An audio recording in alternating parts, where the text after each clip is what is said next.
Nous sommes en live. Ok, on va attendre un peu que les gens se connectent. Okay. Le temps de... Okay, on va commencer déjà. Bienvenue à tout le monde. Voilà, j'ai la notification ici. On est connecté. Et on attend que les gens se connectent. Et puis on va démarrer. Voilà, les premiers se connectent. Déjà, salut tout le monde. Et si vous nous entendez, si vous m'entendez, dites déjà ça en commentaire, s'il vous plaît. Donc, on va attendre quelques minutes que les autres se connectent et avant de commencer déjà le live. Et déjà, entre-temps, il faut partager, le like, aimer, parce que c'est un live très, très important aujourd'hui parce qu'on va parler de médecine en Allemagne. On va vous donner tous les secrets, comment vous en sortir dans les études en médecine, quelles sont les conditions et ainsi de suite, quoi. Donc, nous sommes déjà 16 personnes connectées. Dites-moi en commentaire, les amis, est-ce que vous nous entendez? Ceux de Facebook, ceux de YouTube, est-ce que vous nous entendez? Voilà. Ok, on connaît déjà Dr. Letty. Beaucoup de personnes te saluent déjà. Il y a Adrien qui te salue, Dr. Letty. Tu vois, non, les commentaires? Bonsoir, Adrien. Voilà. Bonsoir, Alain. Bonsoir, Fabregas, Derek. Bonsoir, Boris. Bonsoir, Daddy. Donc, quelques minutes encore et on démarre. Donc, les amis, merci. Déjà, partagez le live avec vos proches et les proches également que vous pensez que ça pourrait être une bonne thématique pour eux. Et voilà, quoi. Et il y a Gérard Ngassa qui dit, tu n'as pas répondu, frérot, sur ma question. Gérard Ngassa, tu as écrit par email, je vais répondre. Je réponds au fur et à mesure. Donc, peut-être tu auras l'occasion, si la question porte sur les études, aujourd'hui, les études en médecine, on va te reprendre aujourd'hui en live, quoi. Également, les amis, il y a également la possibilité de participer au live directement. On va le faire au niveau des questions. Donc, vous pourriez simplement, je vais envoyer un lien au niveau des commentaires. Vous pourriez simplement cliquer et venir aussi apparaître comme Dr. Letty pour, n'est-ce pas, participer au live de façon interactive. Donc, bonsoir à toi, Serge DiCaprio, la merveille. Et bonsoir également à toi, Arthur Tiago. Bonsoir à Schwarzfeld. Waouh, c'est original ça. Schwarzfeld.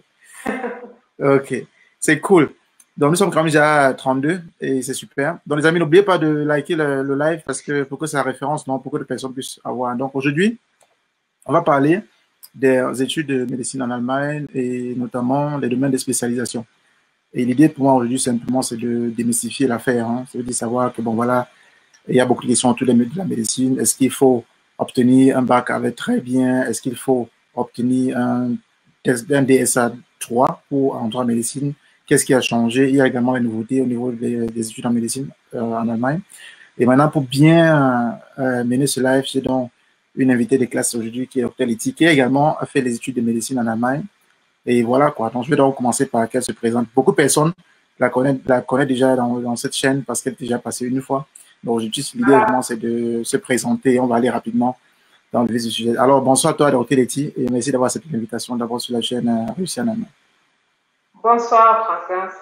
C'est moi qui te remercie une fois de plus qu'on ait cette occasion de parler et de développer sur ce thème-là qui intéresse beaucoup et où on n'a souvent pas toujours la bonne information, surtout quand on n'est pas sur place. Et c'est ce que tu fais aussi avec ta chaîne. Je trouve ça très bien. Tout à fait. Donc, Dr. Letty, déjà, dis-nous déjà ton parcours des études. Et, en bref, tu es arrivé en Allemagne et tu as commencé les études de médecine. Déjà, d'où vient le choix de la médecine? Parce que déjà, la langue allemande elle-même n'est pas évidente. Et encore la médecine à côté, il faut quand même avoir le cœur, quoi. C'est pour parler comme les Camerounais.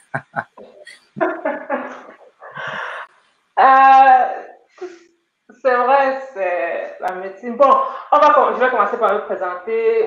Bon, très vite, il n'y a pas beaucoup de choses à dire. Je n'ai pas encore beaucoup fait. Je m'appelle Laetitia Ingrid Nebourou, je suis camerounaise. Je suis née, j'ai grandi au Cameroun. Et par la suite, après le bac, en 2008, je viens en Allemagne pour continuer mes études. Et c'était la médecine. C'était la médecine déjà depuis le lycée, raison pour laquelle je m'oriente aussi à faire un baccalauréat scientifique, un bac D. Une fois ici, bon, on passe par tout le processus. Ce sont les cours de langue, et puis c'est le processus d'admission, la procédure de candidature, jusqu'à ce que finalement j'ai eu l'admission dans quelques universités. J'ai décidé de partir à Heidelberg pour des raisons que tout le monde connaît. Et bon, les études se sont très bien passées. Dieu merci. Et aujourd'hui, je suis en spécialisation en gynécologie obstétrique. Ok. Ça veut dire en fait que tu choisis Heidelberg parce que justement, c'est que c'est une université également d'élite dans le domaine de la médecine en Allemagne. Et c'est quoi les conditions d'obtention, en fait, d'admission à Heidelberg? Est-ce que à la base, il faut avoir un baccalauréat avec une mention très bien et à côté, un DSA 3 ou un test DAF 5? Comment se fait au niveau des critères? Ces deux critères-là, si on prend seulement ces deux critères. Bon, l'université de Heidelberg, c'est la meilleure université de médecine en Allemagne et c'est l'une des meilleures dans le monde. Les critères d'admission en médecine, il faut dire que c'est ce qu'on appelle le numéro de classe, donc c'est limité. Et c'est régulé pas seulement au niveau des universités, comme les examens qu'on fait en médecine, c'est régulé aussi au niveau de toute l'Allemagne. Et ça veut dire l'université de Heidelberg répond aux critères comme beaucoup d'autres universités où on étudie médecine en Allemagne. En ce qui concerne, c'est différent. Étudiants étrangers non ressortissants de l'Union européenne, étudiants ressortissants de l'Union européenne, étudiants allemands. Ok. Oui, c'est différent à quelle catégorie on appartient. On appartient. Mais maintenant, si on prend le cas des étudiants étrangers, notamment qui viennent de l'Afrique, quoi. Il faut dire que chaque université, on a 5%, on a un quota pour étudiants étrangers qui s'élève à 5%. Ce quota va être retiré. Et maintenant, si le nombre d'étudiants étrangers, de candidatures d'étudiants étrangers est plus élevé que ce quota-là, alors il faudra faire une sélection. Une sélection qui est basée sur des critères internes de l'université. Et c'est souvent un peu très difficile à comprendre. Et ça va prendre beaucoup de choses en considération, parmi lesquelles une formation professionnelle. Ça aussi, c'est important. Les gens qui ont peut-être eu déjà à faire une formation, que ce soit en sage-femme, que ce soit en infirmière, que ce soit en technicien de laboratoire, quelque chose qui a à faire avec le domaine médical. Ça peut compter, ça peut aider, bien sûr, la langue, parce que c'est très important pour les études en médecine. Et c'est la raison pour laquelle on a besoin d'un certificat de langue qui certifie que, bon, on comprend cela. Le genre de bac qu'on a fait, le baccalauréat qu'on a fait, tout cela va entrer en considération. Par contre, ça, c'est quand on parle maintenant des Allemands, c'est complètement différent. Comme je disais déjà, ces critères-là ont changé cette année-ci. Et les critères d'admission répondent à différents sous-critères, si je peux dire ça comme ça. Il y a 30% des places qui seront données juste à travers la note au baccalauréat. Il y a 10% qui seront donnés à travers des tests d'aptitude supplémentaires. Et il y a 60% qui sont des critères que l'université donne. Et ça dépend de chaque université. Par exemple, il y a des universités qui, dans ces 60%, ça sera un système de points. Il y aura un nombre de points qu'on va accorder à chaque candidat. C'est vraiment compliqué à comprendre. Et chaque université, dans certaines universités, par exemple, il y a ce qu'ils appellent, il y a un test d'aptitude. Comme il y a certaines universités qui vont prendre le test qu'on appelle TMS, mais là, c'est pour les étudiants allemands. Et d'autres universités qui vont prendre un test qu'on appelle le Hamburger Nachttest. Comme le nom dit déjà, c'est juste à Hambourg. Dépendamment de la note qu'on a à ce test-là, on obtient également un nombre de points. Or, pour un étudiant étranger, c'est la raison pour laquelle j'ai pris cet exemple, ce TMS test et tout, c'est pas valorisant. Les étudiants étrangers vont faire ce qu'on appelle un test AS, c'est-à-dire le test sur ausländische Studierende. Ça peut par ailleurs augmenter leur chance d'avoir la place en médecine. À côté de ça, il y a des universités qui vont faire des interviews, qui vont faire des entretiens, ce qui est bien juste pour connaître la motivation du candidat. C'est encore mieux d'être tête à tête avec celui-là qui veut faire les études que juste d'avoir son dossier. Parce que comme je pense que l'être humain n'est pas seulement un dossier. Et si on a la possibilité de montrer sa motivation à travers un entretien, ce qui est encore mieux, ou alors à travers une lettre de motivation, ce sont dans ces critères-là qui peuvent influencer sur le fait qu'on obtient une place à la fin. Ok, ça veut dire qu'en fait, à la base, si je suis étudiant étranger, notamment africain, et que j'ai un bac D, supposons, un bac D scientifique, notamment peut-être avec une note de 10, et j'arrive en Allemagne, j'obtiens un DSA 2, donc notamment un DSA qui me permet d'entrer à l'université. a priori, j'ai quand même mes chances, en fait, en postulant en médecine, c'est ça, non? Euh, Ou- je n'appartiens pas à ceux qui décident à la fin. Si on voit ça comme ça, c'est un quota de 5%. Si tu euh, envoies tes demandes dans beaucoup d'universités et si tu te retrouves dans une université où les étrangers n'étaient pas nombreux Mhm. et qu'on peut te retenir à travers ce quota de 5%, logiquement, théoriquement, c'est possible. Mais si le nombre d'étrangers à candider, si c'était nombreux, s'il dépasse 5%, ce qui est toujours le cas, il y a toujours beaucoup plus de demandes que de places. Alors, il faut donc sélectionner.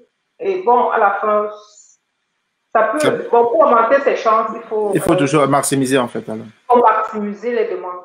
Ok, maximiser non seulement les demandes, et puis, plus ton profil est intéressant, plus tu as de chances, en fait, d'entrer.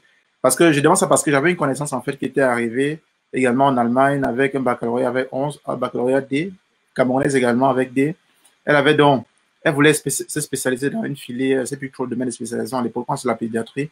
Elle est entrée à l'université de Gießen, elle est entrée à l'université avec une autre filière, toujours dans la médecine, et après, elle a changé, donc après, elle a changé seulement au semestre après, dont les conditions étaient beaucoup plus souples, en fait.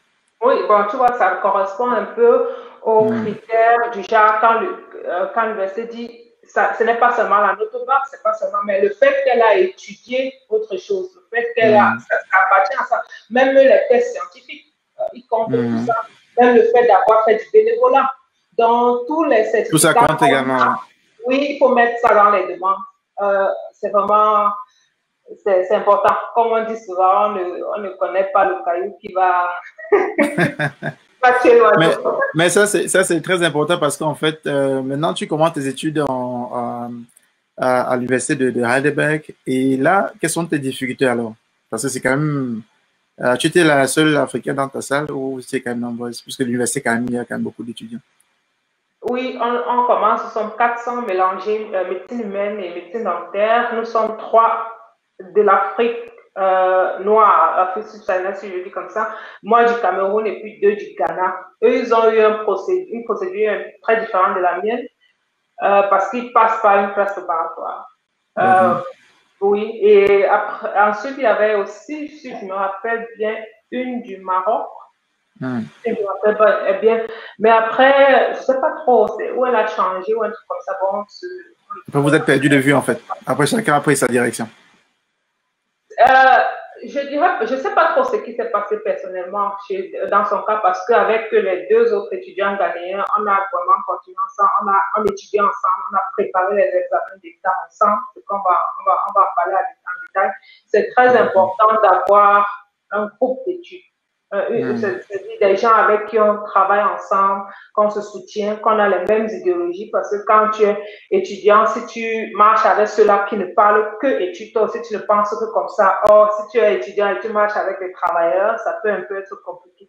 Là, vous avez vraiment les mêmes intérêts et on a vraiment tout préparé ensemble. C'était très bien, c'était vraiment bien.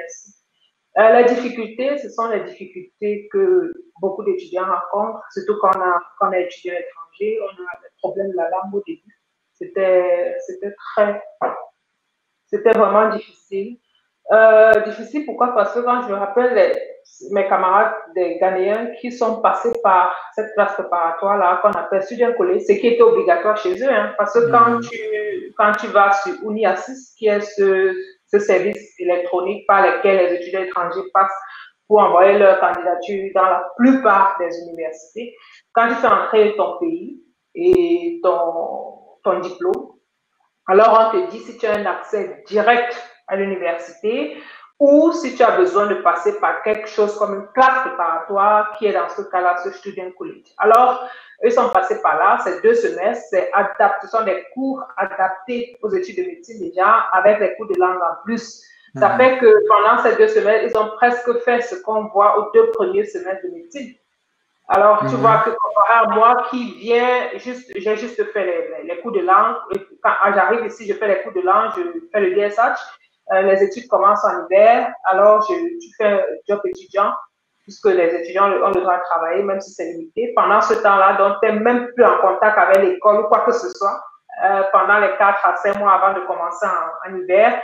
Et directement, tu vas tomber là-dessus. Ce sont des trucs, il ne faut pas oublier, tu as quitté le pays, ça fait aussi quelques temps. Donc, pour remonter la pente, ça peut être difficile.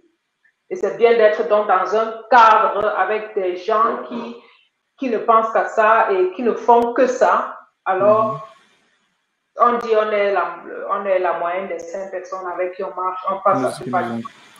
Qui nous entourent, quoi. Maintenant, si on veut maintenant, ça veut dire qu'en fait, en grande partie, c'est mon niveau de la langue. Mais sinon, si on parle maintenant, hormis de la langue, si on va dans le sens maintenant de les études en elles-mêmes, est-ce que tu as eu des difficultés aussi à ce sens-là, dans la complexité même de la matière, ou le fait que tu étais déjà passionné par la chose, du coup, la difficulté, tu l'as pu perçue, en fait, comme tel? Il y a, comment il s'appelle, je crois que c'est avec quand il dit la méritocratie n'est plus sophrocratie quand on aime ce qu'on fait. Ça dépend de comment on voit la chose. Déjà, la médecine, il y a beaucoup de facteurs. Même quand tu aimes, c'est difficile. Mais bon, tu sais que pour y arriver, tu dois passer des heures à lire et à comprendre, à assimiler. C'est ça aussi la différence entre l'université, c'est pas l'école. À l'école, on a un emploi du temps bien fait. Après, on a même un répétiteur. Et puis, on s'assoit. On est à la maison familiale. Quand la nourriture est déjà là. Et puis, on étudie juste. À l'université, d'abord, on est à l'étranger. On est tout. Tu fais tout. Tu dois t'occuper de tout. Et à côté de ça, tu dois étudier. À l'université, il y a une liberté qui peut être très dangereuse si on ne fait pas attention. Je te donne un exemple, il y a les cours magistraux, il y a les séminaires. En un mardi, tu peux juste avoir cours de 9h à 10h30 où tu n'es même pas obligé d'y aller, surtout les cours magistraux, ne fait pas la peine. En médecine, par contre, il y a des séminaires où on contrôle, mais dans d'autres filières, on ne sait même pas le cas. Alors, tu n'as fait qu'une heure 30 de cours, une journée. Mais je te rassure que pour comprendre, pour assimiler ce cours, tu peux avoir besoin de toute une journée, tu peux avoir besoin de 2 à 3 jours. Et tu le fais seul. Je crois, c'est bien sûr. C'est pas évident, surtout que tu as beaucoup de documents et tu dois les lire. C'est un travail de recherche. C'est un travail de recherche parce que, apparemment, le profil ne te donne que je peux dire, le sommaire. C'est toi qui dois entrer en profondeur pour le faire. C'est pas quelque chose que tu lis une fois que tu as compris. C'est quelque chose qui est nouveau pour toi. Tu as peut-être les préliminaires à travers ton cursus secondaire, mais c'est une nouvelle langue. Avec le temps, on s'habitue, mais c'est pas facile. Wow. Maintenant, je voulais en fait savoir, tu as parlé en fait du parcours déjà, si tu viens de l'Afrique, parce que comme tu parlais notamment, il y a des pays qui ont en fait que les diplômes de baccalauréat sont directement reconnus en Allemagne, notamment le Cameroun, le Togo, la Côte d'Ivoire. Et d'autres pays également, ils ont obligé de passer par le Student College, notamment le Tchad et d'autres pays. Bon, maintenant, si tu es déjà, il y a également beaucoup, parce qu'en fait, c'est pas pour le système éducatif. Bon, quand tu es déjà peut-être en Europe, supposons peut-être tu viens de la France ou un autre pays européen, ça veut dire que dans ce cas de figure-là, est-ce qu'ils ont déjà c'est la même possibilité avec quelqu'un peut-être qui vient du Cameroun, du Togo, ou il y a des différences? Quand on est déjà européen, ou quand on a déjà des diplômes européens. Avec un niveau pas. Si quelqu'un quitte aujourd'hui de la France avec un baccalauréat, il veut venir faire la médecine en Allemagne, par exemple. Il a eu un baccalauréat français, et il est français ou bien il est parce que il est peut-être camerounais à la base, quoi. Il a fait ses études, il est né en France, obtenu un bac français. Il veut venir étudier en Allemagne. Oui. D'après, il différencie aussi sur ceux qui ont eu leur diplôme dans l'Union européenne. Ok. Ou pas. Voilà, donc, ça veut dire que cette catégorie-ci ne va pas entrer dans les 5% des étrangers non de l'Union européenne, mais ça va entrer dans une autre catégorie. Mais venant d'un pays où on parle pas allemand, bien sûr, il va aussi falloir la langue. Bien sûr. Et je conseille toujours de se renseigner sur le site Internet de l'université, les universités qu'on cible. et d'envoyer le plus de demandes possible pour voir exactement qu'est-ce qu'ils prennent en considération.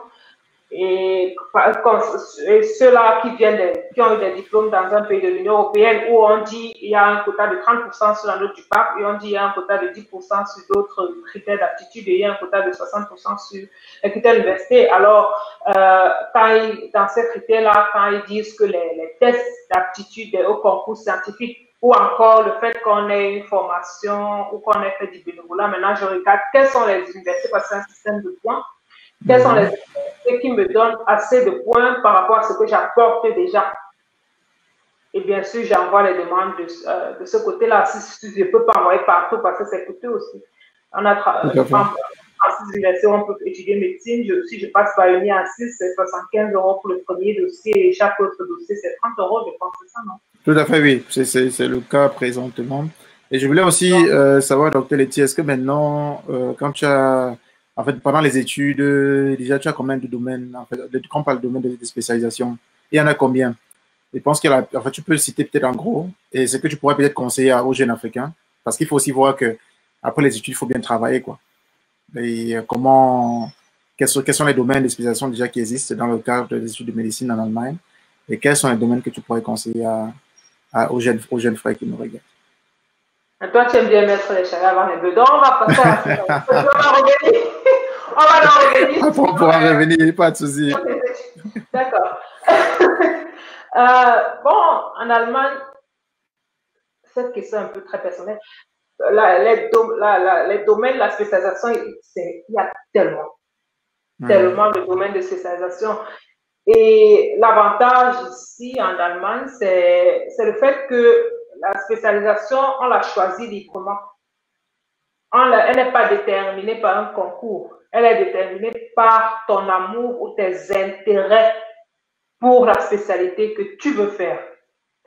Et à la fin des études, c'est-à-dire avec le deuxième examen d'État, jusqu'à l'obtention de l'approbation, il faut déjà être fixé sur la spécialisation qu'on veut faire. C'est difficile de conseiller une spécialisation à quelqu'un parce que chacun a des intérêts différents, chacun a des formes d'intelligence différentes. Chaque être humain, il existe différentes formes d'intelligence et chacun a une forme un peu plus... il faut se connaître. Si quelqu'un a une intelligence beaucoup plus spatiale, par exemple, ce sont des gens qui pensent beaucoup en images. Si je sais que je suis quelqu'un comme ça, je peux facilement me représenter des trucs en images, ce qui est très bien en médecine. Alors, je peux exceller dans les spécialités de chirurgie ou de radiologie parce qu'on voit des choses, il faut penser en images dans son esprit. Maintenant, si je suis quelqu'un, je dis, moi, je veux travailler en libéral, je veux avoir ma clinique à moi. Après, parce que pour ça, il faut d'abord avoir fini avec la spécialisation. Alors, il ne faut pas faire des trucs comme chirurgie ou anesthésie. Venant de la prise, pourquoi je dis ça? Parce qu'en tant que chirurgien, c'est difficile de dire tu travailles en libéral seul.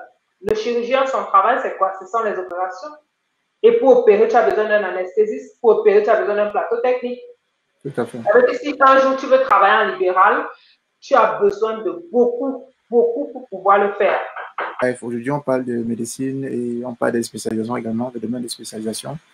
Et j'avais donc prévu avec Dr Letty à revenir, juste qu'il y a quelques soucis de son côté, pour parler donc en fait des domaines de spécialisation, également les difficultés qu'elle a eu à rencontrer. Elle a déjà commencé avec ces difficultés, elle parlait au niveau des domaines de spécialisation, et notamment ce qu'elle conseillerait aux gens en fait, parce que les études de médecine, c'est quelque chose de très complexe également en Allemagne, mais ça rapporte également beaucoup d'argent, hein, notamment quand on se met à son propre compte. Parce que la maladie, bon voilà quoi, quand on connaît le système des assurances ici, je pense qu'Alain nous regarde ici, c'est un spécialiste en assurance, il ne pourra pas dire le contraire. Le système des assurances ici et le système aussi qu'on a une habitude en Europe d'aller se faire consulter, en fait, même quand on n'est pas malade. Donc ça apporte un crédit pour ces activités-là et ça apporte également beaucoup d'argent. On peut se faire beaucoup d'argent dans ce genre de domaine-là en fait. Je pense que donc je vais vous entretenir sur justement sur comment obtenir une préinscription temps pour les études de médecine. En fait, la prescription s'obtient de la même façon, hein, comme dans des autres filières. Notamment, on envoie, n'est-ce pas, les dossiers dans l'université, la dite université. Sauf que, dans le cadre de la médecine, il faut déjà cibler ces universités. Elle parlait de l'université de Heidelberg, qui est une grande université. Il faut également savoir que l'université de Heidelberg, c'est l'une des meilleures en Allemagne. Et les universités d'élite comme ça ont toujours beaucoup plus de critères de choix, beaucoup plus très, très serrés. Mais si vous tenez absolument à étudier médecine, c'est pas seulement Heidelberg que vous pouvez voir. Vous avez également l'université de Gießen, vous avez l'université de Magdebourg, qui abrite également beaucoup d'étrangers, donc qui se dans ce cas de figure. Il y a également l'université de Berlin, je pense l'université de Berlin-Charité, qui est également une bonne université dans ce cadre-là. Docteur Letty, tu nous vois, je pense que ton micro également est activé. Voilà. Maintenant, tu écoutes, Docteur Letty.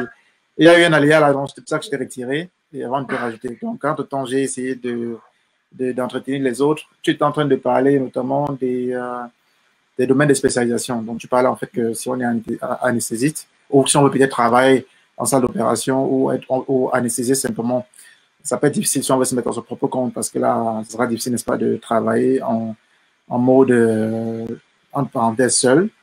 Alors que il faudrait peut-être travailler dans un bloc opératoire, il faut avoir un plateau technique bien fourni et généralement, il faut y avoir assez de moyens, quoi. Donc, si on pense à être seul, il faudrait être beaucoup plus aller dans des domaines de spécialisation à caractère libéral. Donc, ce que toi, tu disais. Donc, je te repasse la parole que tu continues. Oui, il y a quelqu'un qui a demandé, je crois c'est Nathalie Techa, est-ce que c'est obligé de se spécialiser? Bien sûr que non. Puis quand on peut être médecin général. Et également dans le cas de médecine, c'est ce qu'on appelle Hausarzt, n'est-ce pas, en Allemagne? Voilà. Donc, tu es un peu tout. Ça veut dire que gynéco, tu es tout, quoi. C'est exactement le nom. En général, ta formation fait en sorte que tu dois faire un peu de médecine interne, un peu de chirurgie, un peu de gynécologie, un peu de dermatologie. Mais en Allemagne, même être médecin généraliste, c'est un genre de spécialisation parce que après que tu aies fini avec que tu aies eu ton approbation, c'est-à-dire ton droit d'exercice, tu vas donc passer ce parcours-là pour être médecin généraliste à la fin. Et c'est en moyenne 60 mois. Donc, tu es donc médecin généraliste, tu n'es pas obligé d'être un spécialiste. Ce sont dans les médecins traitants. C'est aussi un très bon système parce que quand tu as donc, comme ils disent en allemand, un Hausarzt, c'est lui qui oriente les patients un peu partout. Donc, ça veut dire quand personne X ou Y dans la population a un problème, il ne sait pas à qui s'adresser en particulier. Donc, qu'est-ce qu'il fait? Il va donc chez son médecin généraliste. D'abord, je vous prends l'exemple, une femme qui elle découvre qu'elle a des éruptions sur la peau. Elle va voir le médecin généraliste parce qu'elle ne sait pas qu'il y a la médecine, il y a la dermatologie, il y a la pédiatrie, ou quoi que ce soit. Et c'est le médecin généraliste qui va donc l'orienter, ce qu'on appelle le supervisor, chez le dermatologue. Donc, c'est lui qui, s'il regarde si c'est quelque chose que lui-même peut traiter, parce qu'il a des connaissances également dans le domaine. Cela, si ce n'est pas le cas, alors il oriente la patiente chez le spécialiste. Or, dans un système qui n'est pas bien structuré comme ça, la santé, ça devient un peu du bouche à oreille. C'est-à-dire, c'est la femme qui a la femme en ménopause qui a des saignements, ou alors qui a des myopes. Elle en parle à sa copine lui dit, on va voir le monsieur, lui, moi j'avais le même problème, c'est lui qui va opérer. Or, c'est un chirurgien. Or, ce n'est pas le travail de chirurgien de s'occuper des myopes chez une femme. Ça, c'est le travail du gynécologue. Or, s'il y avait un système avec un médecin généraliste, elle devait déjà d'abord aller là-bas et il allait l'orienter chez le médecin, le spécialiste pour ce problème-là. Donc, c'est un peu ça l'avantage quand on a un médecin traitant. Bon, maintenant, j'ai une autre question, hein, docteur Letty, parce qu'il y avait des préjugés également quand on commençait les études. Je pense que également c'est le cas, parce qu'on disait en fait que bon, la médecine, c'est bien beau, on se forme bien en Allemagne, mais il y a également on peut faire face, n'est-ce pas, aux différents patients, que ce soit à l'hôpital, peut-être qu'ils disent, bon voilà, il ne veut pas être soigné par un homme de couleur ou une femme de couleur, parce que c'est simplement noir. Peut-être ça progresse avec le temps, mais c'était quelque chose qui était vraiment dans les années 2010-2011, vraiment d'actualité en fait. Et du coup, ça pourrait quand même décourager certains, n'est-ce pas, de faire la médecine, surtout pour ceux-là qui comptaient peut-être d'abord travailler quelques années en Allemagne, à se mettre à son propre compte, quoi. Est-ce que c'est encore le cas actuellement, d'après ton expérience, ou c'est peut-être de moins en moins? Qu'est-ce que tu en penses? Personnellement, à l'hôpital, avec ma blouse, je n'ai pas encore eu cette expérience, personnellement. À l'hôpital, dans le cadre de l'hôpital. Les regards qu'on a quand on est à l'extérieur, quand on est dans le bus, ça, c'est autre chose. La médecine a beaucoup de hiérarchie. Il y a beaucoup de hiérarchie dans la médecine. Ça va donc du médecin-chef au chef des internes, aux internes jusqu'à l'infirmière. Alors, quand tu vas dans la chambre d'un patient pour faire la visite ou quoi que ce soit, le patient remarque très vite cette hiérarchie et ça n'a rien à voir avec l'âge ou la couleur de la peau. Okay. Ça se voit très vite qui fait quoi et qui est le médecin. Et bon, en tant que patient, quand tu es là pour que quelqu'un puisse t'aider, j'imagine tu es en pleine douleur, il faut être, ça ce sera l'extrême de la stupidité ou de la bêtise pour te dire, non, comme c'est une femme ou c'est quelqu'un de couleur, toi tu ne me touches pas, or c'est toi qui es en train de mourir. Ça c'est personnel. Par contre, je crois dépendamment de ceux qui sont peut-être qui vivent peut-être en Allemagne de l'Est ou dans certaines régions de l'Allemagne où il y a encore beaucoup de préjugés, peut-être ils ont eu une autre expérience. Mais le fait qu'on a sa blouse blanche, on sait que ça c'est le médecin, bon, et qu'il y a ce respect, ça c'est un peu la hiérarchie en médecine, c'est pas comme dans d'autres, je crois en ingénierie, je sais pas trop, c'est pas trop comme ça. Ça oblige n'importe qui à avoir le tic dans sa tête et à se dire, bon, ici je me range. Ça c'est mon expérience. D'autres peuvent être passés par d'autres expériences, mais de se dire que j'ai peur de venir me faire spécialiser en Allemagne à cause des questions de racisme, je pense que c'est un peu très vite conclu. Parce que l'Allemagne, c'est un pays qui peut t'offrir des spécialisations de qualité. Maintenant, c'est à côté de ça, tu dois passer par certains désavantages comme le choc culturel ou alors des personnes qui ne sont pas polies. Mais après, quand tu as fini avec ta spécialisation, c'est toi qui choisis. Mais cette spécialisation-là, personne ne peut te l'enlever. Maintenant, tu peux décider est-ce que je reste ici ou est-ce que je m'en vais ailleurs. Et ils ont mis des systèmes de telle sorte que ils veulent que les gens restent. C'est clair, c'est beaucoup d'argent. Je crois qu'il y avait une statistique qui était sortie. L'Allemagne dépense environ 30 000 € pour former chaque médecin. Alors, quel est le pays qui va laisser partir ces gens qu'ils ont dépensé pour les former? Malheureusement, chez nous en Afrique, malheureusement, c'est le cas, puisque c'est nous qui les formons et ils en vont, ils ne reviennent pas. Ils ne reviennent pas. Pourquoi? Parce que les conditions qu'on leur donne, voilà. Le président Abdoulaye Wade sénégalais avait dit vous retirez nos élites. L'immigration, la fuite des cerveaux, comme on dit. Donc, comme pour dire, le fait une raison comme le racisme. Ça ne devrait pas censé décourager les gens, quoi. Mais ce que je veux ajouter également ici, c'est que ça, c'est un cas de figure qui arrive. Mais il y a des personnes qui sont, il y a des Africains, des Camerounais, Togolais, Ivoiriens qui ont des cabinets ici, qui exercent en toute quiétude et qui font leur chiffre d'affaires, quoi. Mais je voulais également venir sur un autre point, notamment dans le sens de la psychiatrie, parce que c'est aussi un secteur qui bat son plein également en Europe, notamment en Allemagne, même dans la sous-région, encore sur la Suisse, parce que les gens ont d'autres problèmes. On a des gens qui ont beaucoup de problèmes en Europe. Il y a des gens qui ont parfois soit des problèmes de famille, des chéries sociales, d'autres ont beaucoup d'argent, ne savent pas comment gérer avec. Du coup, ça crée des troubles mentaux et ils ont besoin, n'est-ce pas, des gens comme ça. Ça veut dire que vous avez fait des études, vous êtes spécialisé dans ce domaine-là et vous avez cette technique en fait pour ramener quelqu'un qui est à la limite presque dément à la normale en fait. Et ils sont prêts à payer beaucoup d'argent. Généralement, ce sont des personnes qui sont bien aisées en fait, qui ont beaucoup d'argent, qui sont également prêts à dépenser beaucoup d'argent. Donc, si vous voulez étudier médecine, regardez le côté là, ça peut être intéressant. La psychiatrie. Donc, ouais, ça peut être intéressant. Je ne sais pas si c'est dur ou si c'est facile, mais quand j'observe autour de moi, les gens se font quand même beaucoup d'argent avec. J'ai beaucoup de respect pour mes collègues psychiatres parce qu'il n'y a pas plus difficile à comprendre que l'être humain. Surtout son côté pas somatique, mais plutôt psychiatrique. Le corps, on le répare. Excusez-moi le terme. Mais quand c'est dans la tête, chez nous, en Afrique, souvent, on se dit qu'il y a des maladies, comme on dit la dépression, ça c'est la maladie des blancs. Ok, il faut un peu côtoyer les entrepreneurs, ils vont vous dire que c'est l'être humain. Et ce qui se passe dans la tête, là. Donc, c'est pour ça que je dis que j'ai beaucoup de respect pour mes collègues, les collègues psychiatriques. En gynécologie, on doit faire un cycle de psychosomatique parce que c'est très proche. En tant que gynécologue, on fait face à beaucoup de choses. Les femmes qui font des dépressions, ensuite les couches, ou encore la difficulté d'un couple d'avoir un enfant. Ce sont des trucs qui mènent à la dépression ou encore aux problèmes psychiques. On travaille beaucoup avec eux, avec nos collègues de psychiatrie. Des femmes qui ont des enfants qui ne sont pas trop désirés ou encore où l'amour entre la mère et l'enfant n'est pas vraiment là. Il y a des situations où on ne peut pas vraiment laisser l'enfant avec la mère après qu'elle ait accouché. Bon, la société a tout organisé tout ce système.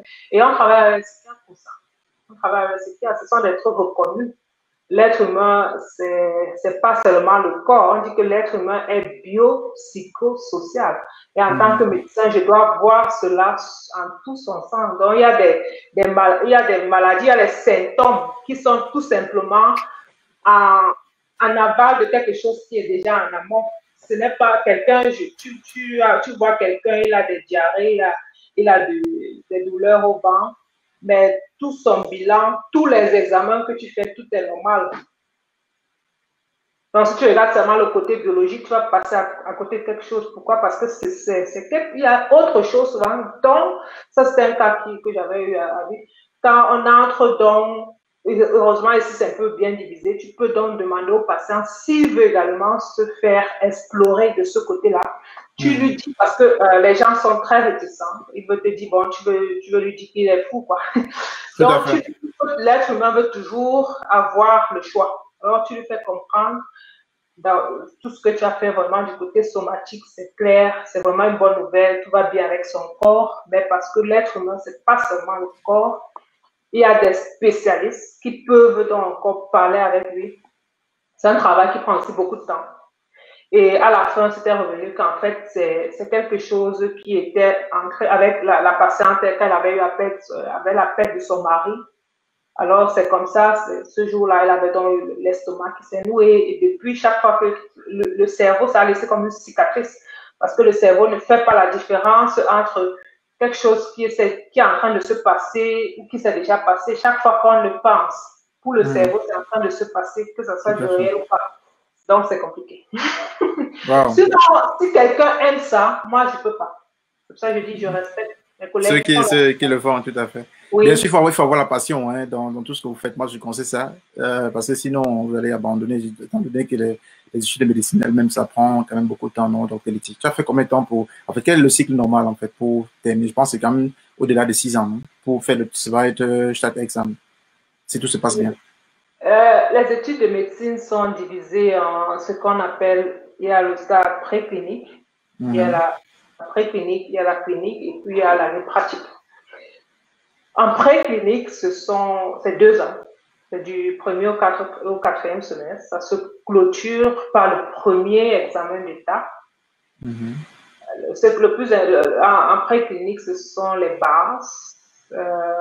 C'est la physiologie, c'est la chimie, c'est la biochimie, c'est l'anatomie, c'est l'histologie. Il faut faire un stage infirmier, je crois que c'est 3 mois. Et quand on a fait l'examen d'État, comme le nom dit, ce n'est pas régulé par l'université, non, c'est régulé par le LENDA. C'est pour ça que cet examen, c'est au même moment que tous les étudiants dans l'Allemagne. Quand ça a été fait, c'est un examen écrit et oral. Alors, on continue, on va en stade clinique. C'est dans le 5e semestre jusqu'à, je crois, le 10e semestre, comme ça. Là, on va faire les grandes parties de la médecine. On va faire la gynécologie, on va faire la pédiatrie, la médecine interne, la chirurgie. Et pendant ce temps, on doit également faire des stages à l'hôpital, ce qu'on appelle famulatoire, 4 mois. dans des domaines où on est intéressé. Chaque université donne bien la feuille de route où on sait, OK, qu'est-ce que je dois faire, comment.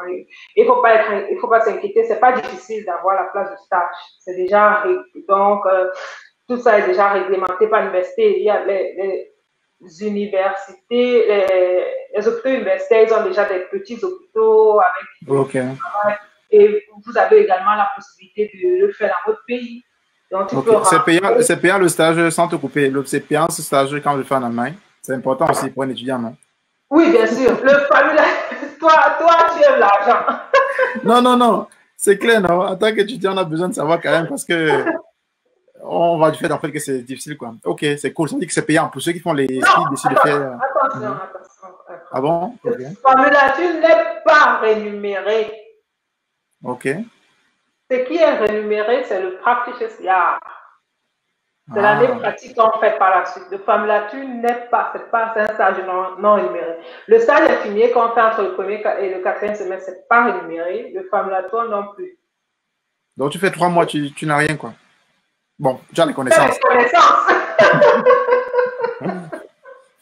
Okay. Et bon, alors, le meilleur arrive.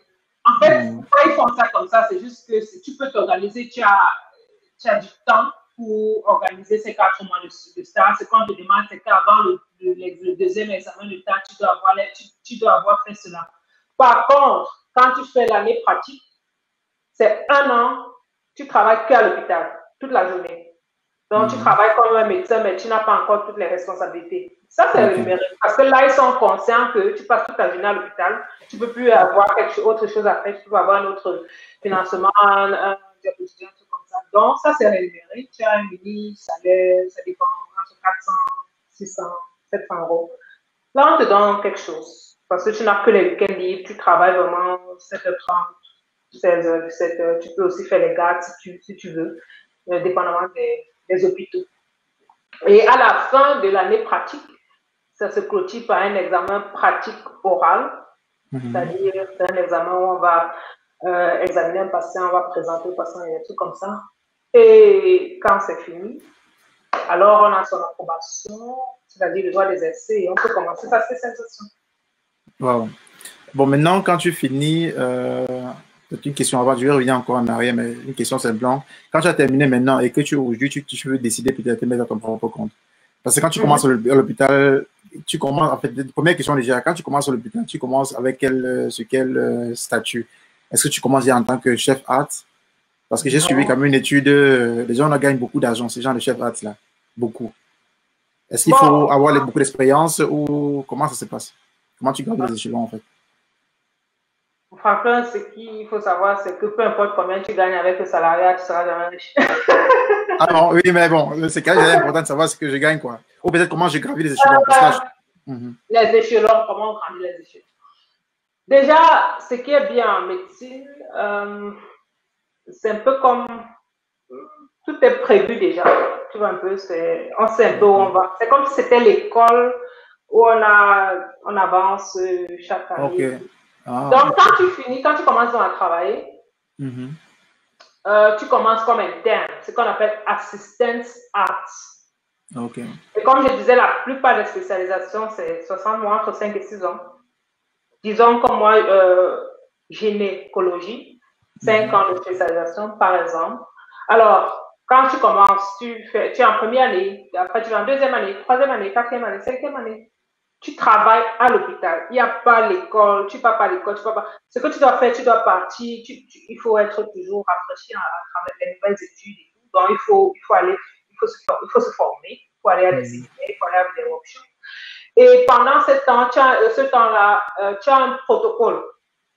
Tu vois un peu? Donc, il y a des trucs que tu dois, il y a des gestes que tu dois avoir fait pendant ta spécialisation.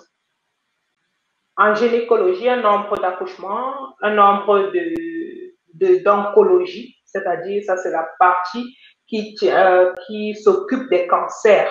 Ça sera donc des cancers gynécologiques, cancer du sein, cancer du col de l'utérus, cancer des ovaires, tout ce qui concerne le cancer. En passant, le cancer du sein touche aussi les hommes. Ça m'est juste venu comme ça. Bon, Et ils seront aussi pris, ça n'est pas les gynécologues.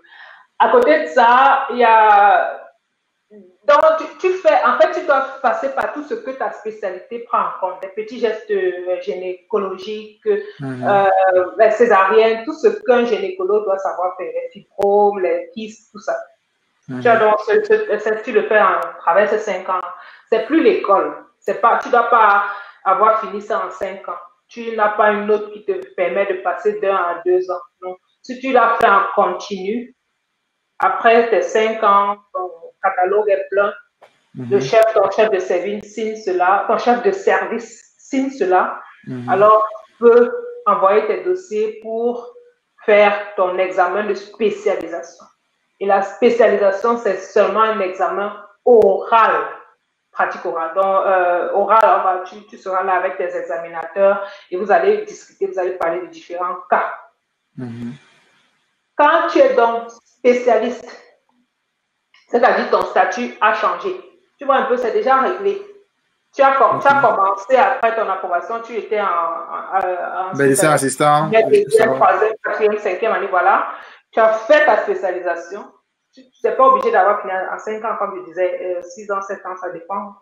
Il y a des gens qui peuvent faire des pauses, avoir un enfant et tout. Okay. Et quand tu reviens, quand tu es spécialiste, tu as le titre de Fac Arts, médecin spécialiste. C'est la condition pour être chef des internes. C'est ce qu'on appelle Oberarzt à l'hôpital. Ça veut dire que c'est un médecin spécialiste déjà, qui est spécialiste depuis, je ne sais pas moi, quelques années, ça dépend. Et là aussi, tu graves les échelons parce qu'il y a un Oberarzt en première, deuxième, donc ça monte aussi. Après, c'est un don, tu peux être Leitender Oberarzt, c'est-à-dire tu coiffes tous les autres Oberarzt.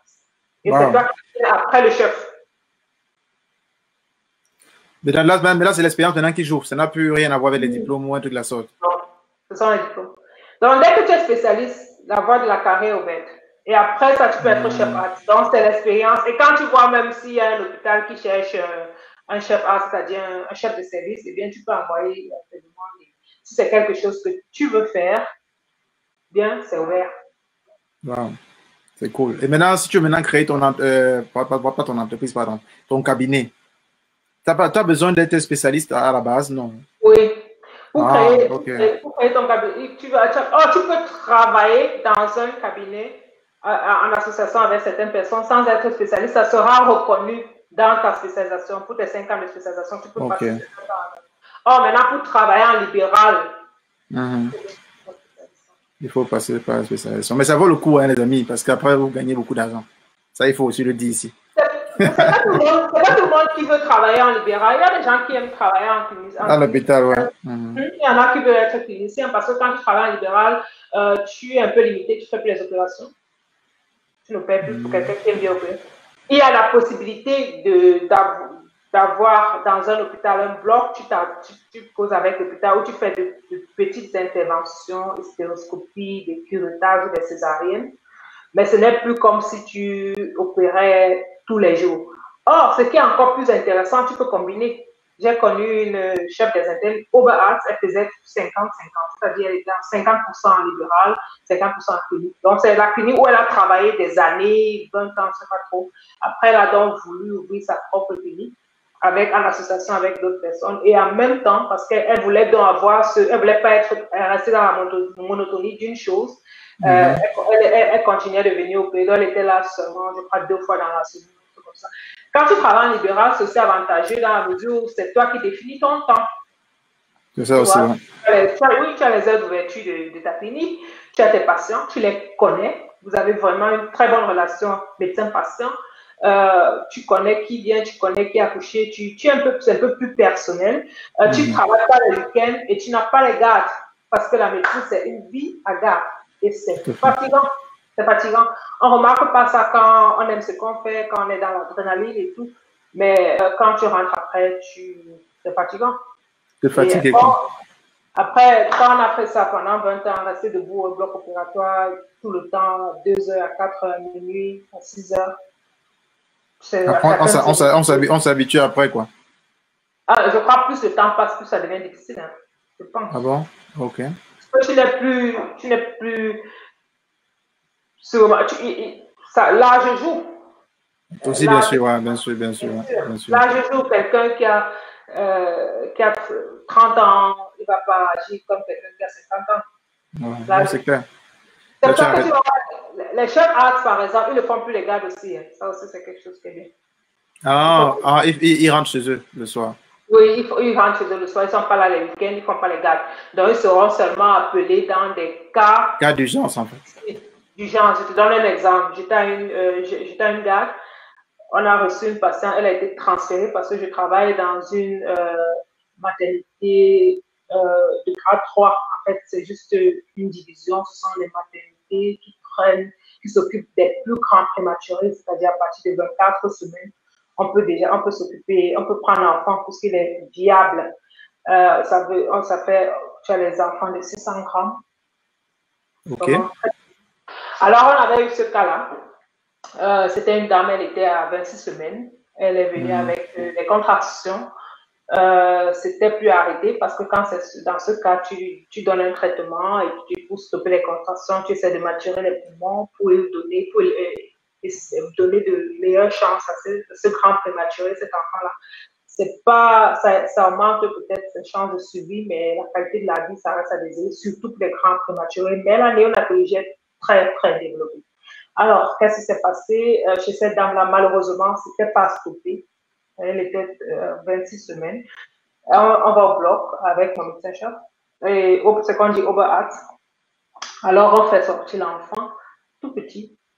L'utérus n'arrête pas de saigner. On appelle cela en gynécologie, l'utérus, c'est l'atonie. On a tout fait. Tout ce qui était possible de faire. Rien. La femme a même déjà eu une transfusion sanguine pendant l'opération.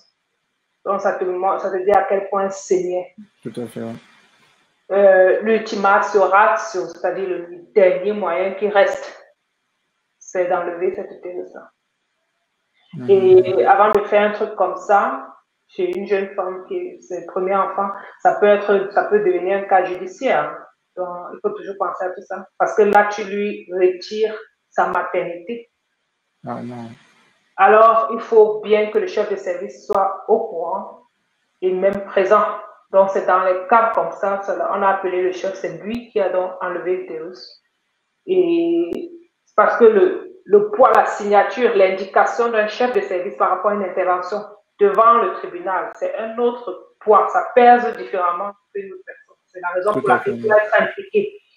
Il doit être impliqué. Et c'est un exemple. Ça, c'est un cas où le chef de service sera présent à 2 heures. Et pour venir seulement résoudre le truc. C'est des décisions comme ça, oui. Ok, bon, maintenant, docteur Letty, je vais te poser quand même une question maintenant pour ces personnes qui sont encore à l'étranger, parce que je reçois également beaucoup de gens qui écrivent, qui sont déjà médecins, notamment dans les pays comme le Cameroun, Togo, Côte d'Ivoire, Bénin, ainsi de suite. Ils exercent déjà, ça veut dire qu'ils ont le diplôme d'État, et ainsi de suite. Est-ce que pour une personne, quand elle veut venir, s'il veut venir en Allemagne, par exemple, exercer, quels sont les critères à remplir? Étant donné qu'on sait que la langue, d'abord, c'est peut-être primordial, mais est-ce que le diplôme est reconnu directement?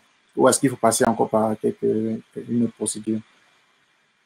Bon, j'avais fait un live là-dessus qui a presque duré 2 heures sur la chaîne Dr. Letty. C'est toute une procédure. Venir se spécialiser en allemand et à étudier dans un autre pays, on passe par toute une procédure. C'est long, c'est bourré de contraintes, mais c'est possible. Okay. Cette procédure-là, une fois de plus, se différencie entre les médecins étrangers non ressortissants de l'Union européenne et les médecins de l'Union européenne. Juste pour avoir un aperçu.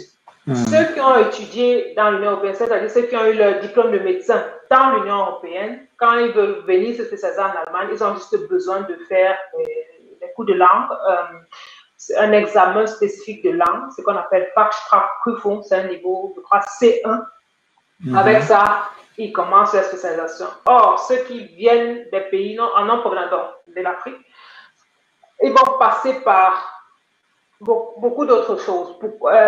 Ils vont passer, parmi lesquelles la langue, ce Fachsprachprüfung-là, le processus de reconnaissance. Et ça, c'est ce qui est vraiment long. Il faut reconnaître le diplôme de médecin qu'il a eu dans son pays et à la fin, avoir l'équivalent et avoir l'approbation pour pouvoir exercer en Allemagne. Et cela passe par différentes étapes, parmi lesquelles le droit d'exercer, ce qu'on appelle Berufserlaubnis, qui est encore limité dans le temps et dans l'espace, parce qu'on est en travail, mais on a le droit de le faire que dans un Bundesland bien précis et pour un nombre de temps, jusqu'à ce qu'on puisse donc avoir l'approbation, et pour l'avoir, on doit passer aussi par un examen. Donc, c'est un processus qui peut durer en moyenne 2 ans. Ça peut prendre plus de temps que ça. Mais c'est intéressant. Chaque étape passée, c'est une réussite.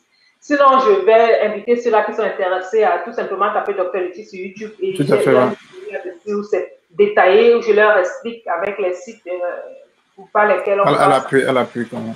Donc, retenez également, hein, Dr Letty également une chaîne YouTube où elle parle de la médecine en Allemagne, beaucoup plus spécifique, hein, gynéco et tout ça. Donc, pour ceux qui sont intéressés, son nom s'écrit simplement comme vous avez vu là, Dr Letty sur YouTube, vous allez la voir. Elle a également déjà organisé un jeu ici sur la chaîne et beaucoup d'entre vous ont gagné ce jeu-là. J'ai reçu des vidéos, des commentaires en inbox. Chacun avait ses 20 000, quoi. Donc, il y avait peut-être, je pense, 5 gagnants, Dr Letty. Peut-être 5 ou 6 gagnants. Donc, il faut dire que la chaîne YouTube, Facebook Dr Letty, c'est un concept sur la sensibilisation. C'est-à-dire, c'est la médecine, il y a la médecine primaire, secondaire et tertiaire. La médecine primaire, comme le nom dit déjà, c'est une médecine préventive. C'est-à-dire, elle intervient quand la maladie n'est pas encore là. Et ça, c'est en fait la meilleure forme de médecine. Parce qu'il faut apprendre à rester en bonne santé le plus longtemps possible. Après, il y a la médecine secondaire, c'est celle qui est là quand la maladie est déjà là, il faut se faire soigner. Puis la médecine tertiaire, elle a gère seulement les complications. Or, malheureusement, dans nos sociétés, surtout chez nous en Afrique, on a perdu la notion de la médecine préventive. Oui, beaucoup. C'est-à-dire, on ne s'occupe de son corps, on pense même à cela seulement quand il y a un problème. On n'anticipe pas, en fait. Non, c'est seulement quand on a un problème de santé qu'on se met donc à chercher les gens qui vont, ce qui se passe avec notre corps, ou alors qui va nous soigner. Or, on peut prévenir pour éviter ce problème-là. Et c'est dans ce sens que je crée Dr Letty. En tant que gynécologue, c'est la sensibilisation pour les femmes et les femmes enceintes, où je leur explique donc d'anticiper sur leur santé, d'être informée. Une femme, par exemple, elle doit se palper les seins 1 fois par mois. C'est un moyen de prévention du cancer du sein. Je reçois des patientes qui ont elles-mêmes palpé leur cancer. Okay. Or, si la femme n'a même pas cette information-là, que le fait de je dois me palper les seins, il y a une façon de le faire et tout, ça, on apprend. Mais je peux le faire moi-même. Alors, il y a la différence entre cette femme qui le fait, qui sait le faire et qui le fait, qui a l'information même déjà, et celle qui ne sait même pas, qui a même une boule sur le sein, parce que ça ne fait pas mal, parce que ça ne l'empêche pas de vaquer à ses occupations, elle se dit ça va partir, jusqu'à ce que ça devienne un cancer, un stade très avancé, métastasé, avant qu'elle se rende à l'hôpital. Tu vois le temps qu'on a perdu par manque d'informations. Donc, c'est vrai, c'est difficile d'expliquer aux gens d'anticiper sur leur santé. Bon, on préfère plutôt se distraire et voir des trucs qui nous font rire que de prendre du temps pour faire des trucs comme ça. Mais c'est important. C'est aussi parfois par peur, hein, je veux dire, aussi par habitude. Mais c'est vrai quand même que ça ne dédouane pas le fait. Il faut quand même égaler, étant donné que pour ceux qui sont en Allemagne, qu'on aille à l'hôpital, on paye l'assurance en fait. Ça veut dire qu'il n'y a vraiment pas d'intérêt à rester à la maison. C'est clair quand même quand on vient de l'Afrique, on a l'habitude en fait que bon voilà, pour des raisons parfois économiques également, hein, que bon, c'est quand on a vraiment mal, quand on est vraiment en train de l'agonie, avant qu'on dit bon voilà, là il faut plus, faut pas épargner, il faut aller directement. Mais je pense que c'est quelque chose qu'il faut changer. Je vois également que de plus en plus aussi en Afrique, ça change quand même, les habitudes changent. Les gens commencent également un peu à faire du sport et aller aussi un peu consulter les médecins en fait. Mais il faut le faire les amis. Il faut essayer de vous rapprocher. Aujourd'hui quand même avec la chaîne de Dr Letty également le côté médecine également. Mais docteur Letty, est-ce que sur ta chaîne, tu parles également du côté du cadre général ou tu es vraiment spécifique seulement dans la gynécologie? On ne peut pas toujours toucher tout le monde. Sinon, ça devient peut-être du bavardage. La cible, c'est exactement ma spécialité. Ce sont les femmes et ce sont les femmes enceintes. Mais bien sûr, avant d'être médecin spécialiste, on passe d'abord par tout le cursus. Ça veut dire qu'on a des notions sur des trucs, mais la cible, on n'y est pas spécialiste, mais on a des notions. Sinon, la cible, ce sont les femmes enceintes.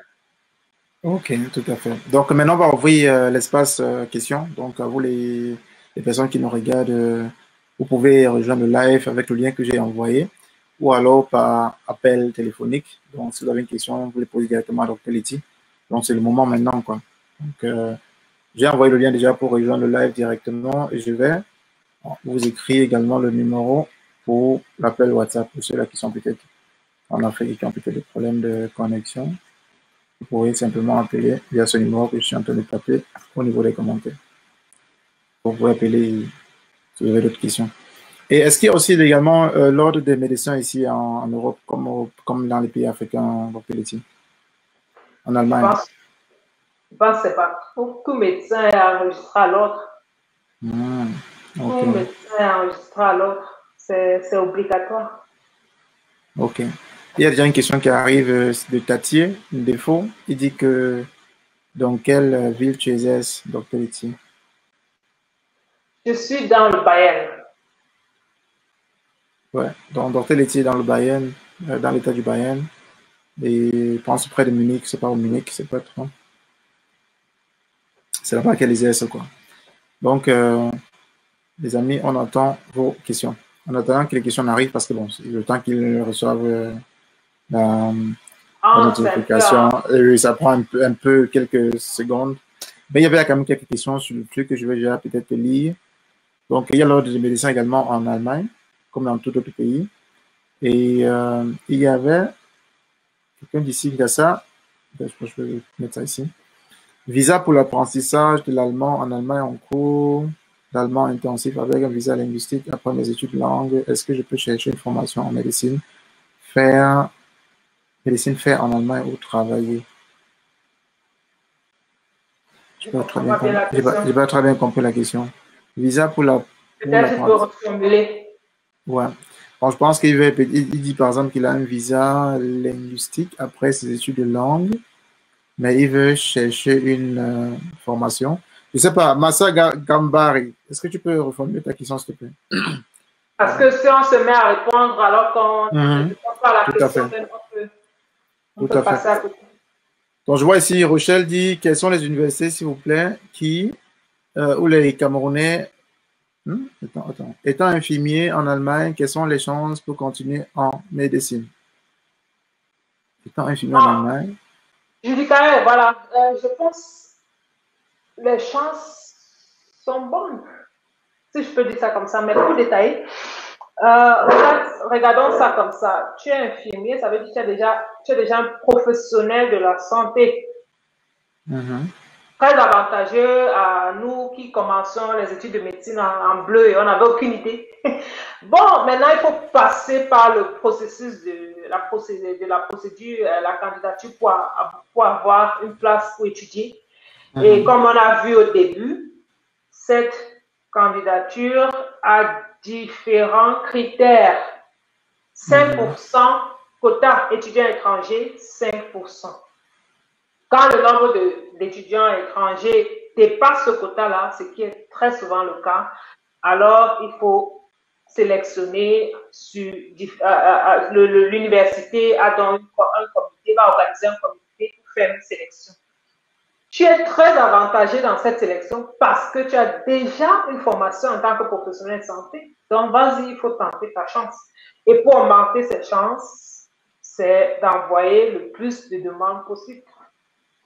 Tout à fait. Il y a également l'autre question de Lydie Katé qui dit y aurait-il, s'il vous plaît, des universités recommandées pour postuler en tant qu'étranger? L'accès est de plus en plus difficile. C'est donc ça le numerus clausus. Hein. C'est une sélection au niveau national. C'est pas facile pour les étudiants allemands. C'est encore plus difficile pour les étrangers. Vous vous rendez compte, c'est environ 45 000 places, 45 000 demandes chaque année. C'est pour 9 000, 10 000 places. Le ratio est très clair.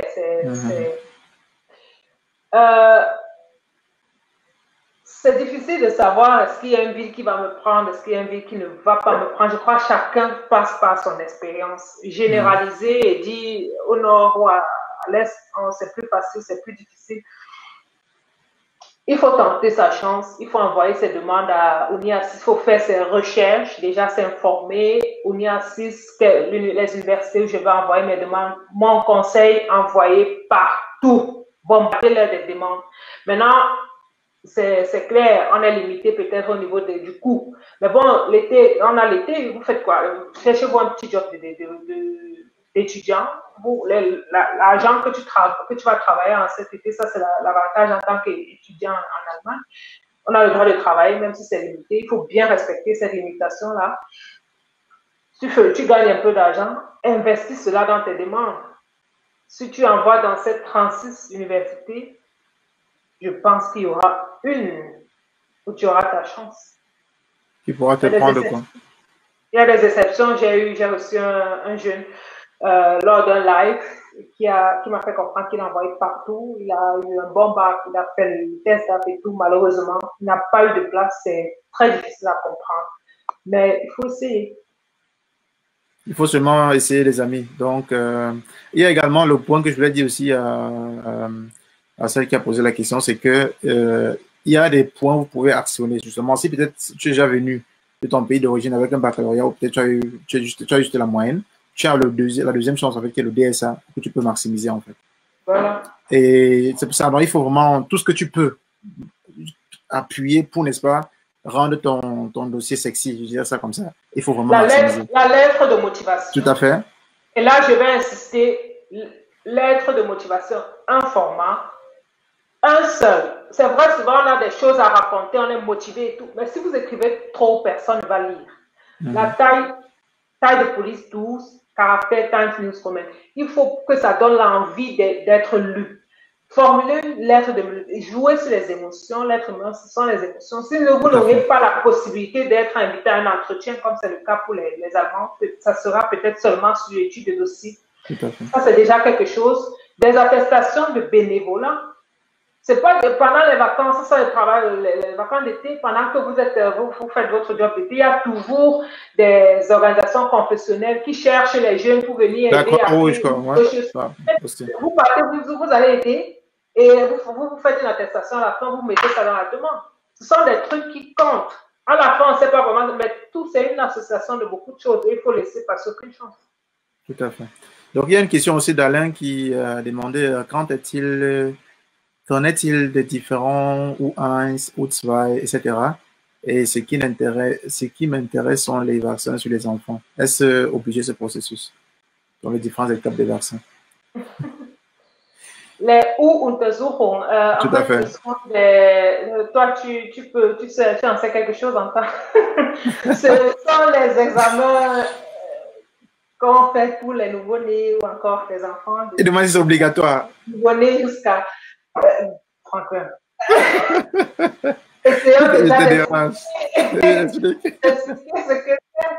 En fait, en Allemagne, il y a ce qu'on appelle le Kinderheft. Chaque enfant qui va naître va recevoir un Kinderheft, c'est-à-dire un petit papier, un petit cahier où c'est marqué chaque examen que l'enfant fera de la naissance, ce qu'on appelle U1. Ça va être fait quand l'enfant est né, donc quelques heures après la naissance, ou le médecin pédiatre, gynécologue, ou alors la sage-femme va regarder et s'assurer que l'enfant a tout où il faut.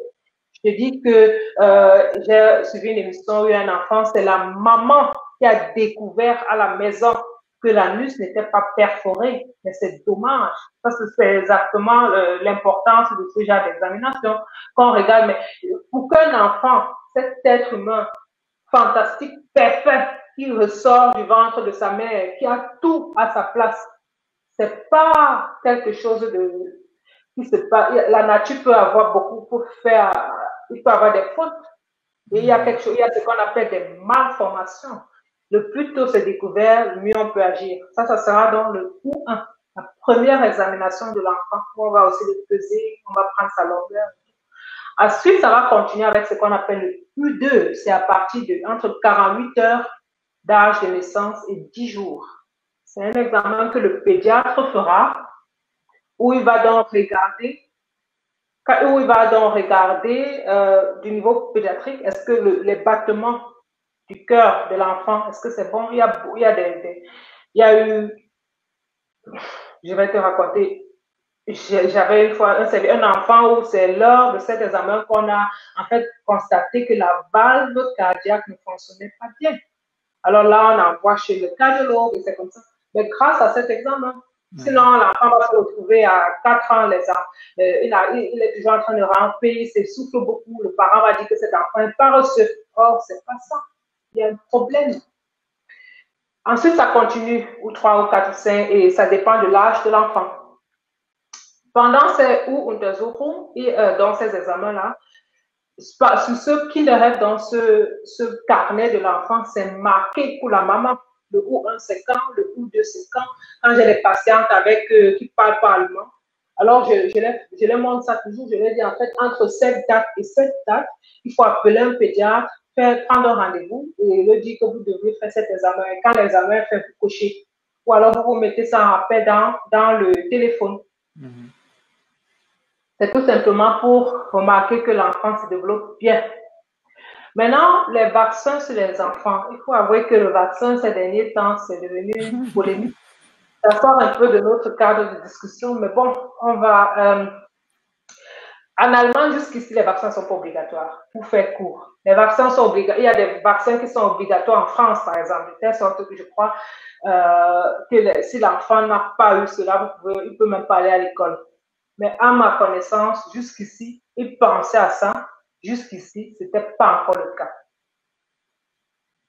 Okay. La vision qu'un parent du vaccin, parce que ce n'est pas l'enfant qui décide s'il va se faire vacciner ou pas, ou encore que la société elle-même a du vaccin, c'est polémique, c'est difficile, c'est contraste.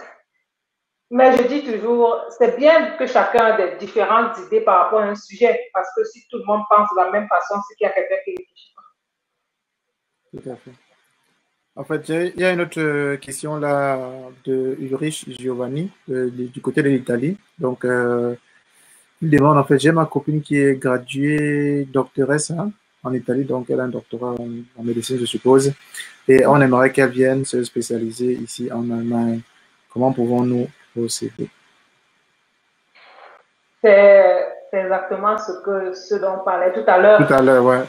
Donc, ce que je vais dire à Giovanni, je vais juste l'inviter à regarder ma vidéo sur la spécialisation en Allemagne. Pour sa copine, ça sera facile parce qu'elle a étudié dans un pays de l'Union européenne. Donc, elle aura juste besoin du Fachprüfung, c'est-à-dire du niveau du diplôme de langue.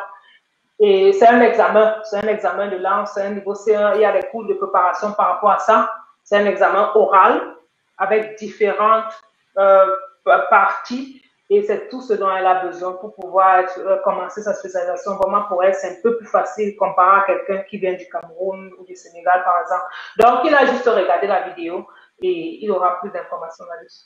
Ok, donc Ulrich, il faut seulement regarder sur YouTube, tu vas voir Dr. Letty simplement, et tu vas afficher avec son profil et tu pourras voir la vidéo en fait en ce qui concerne les étapes à suivre.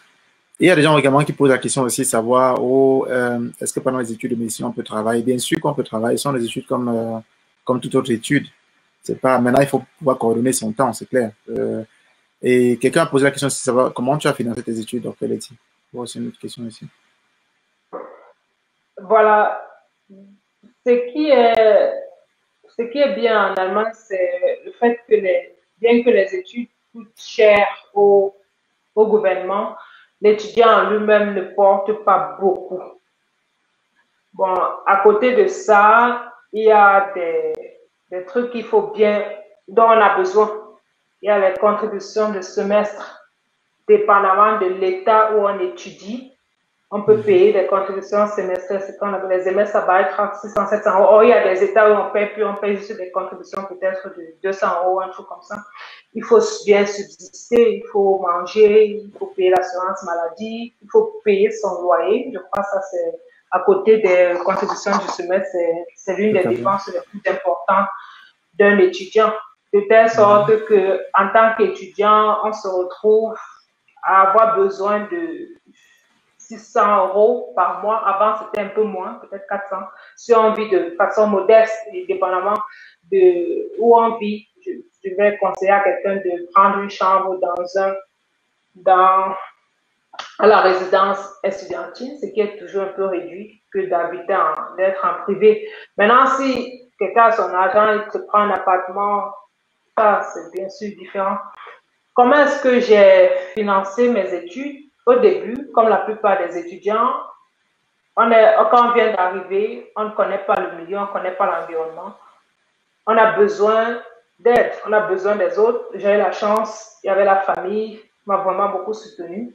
Avec le temps, on a la possibilité d'avoir les jobs étudiants.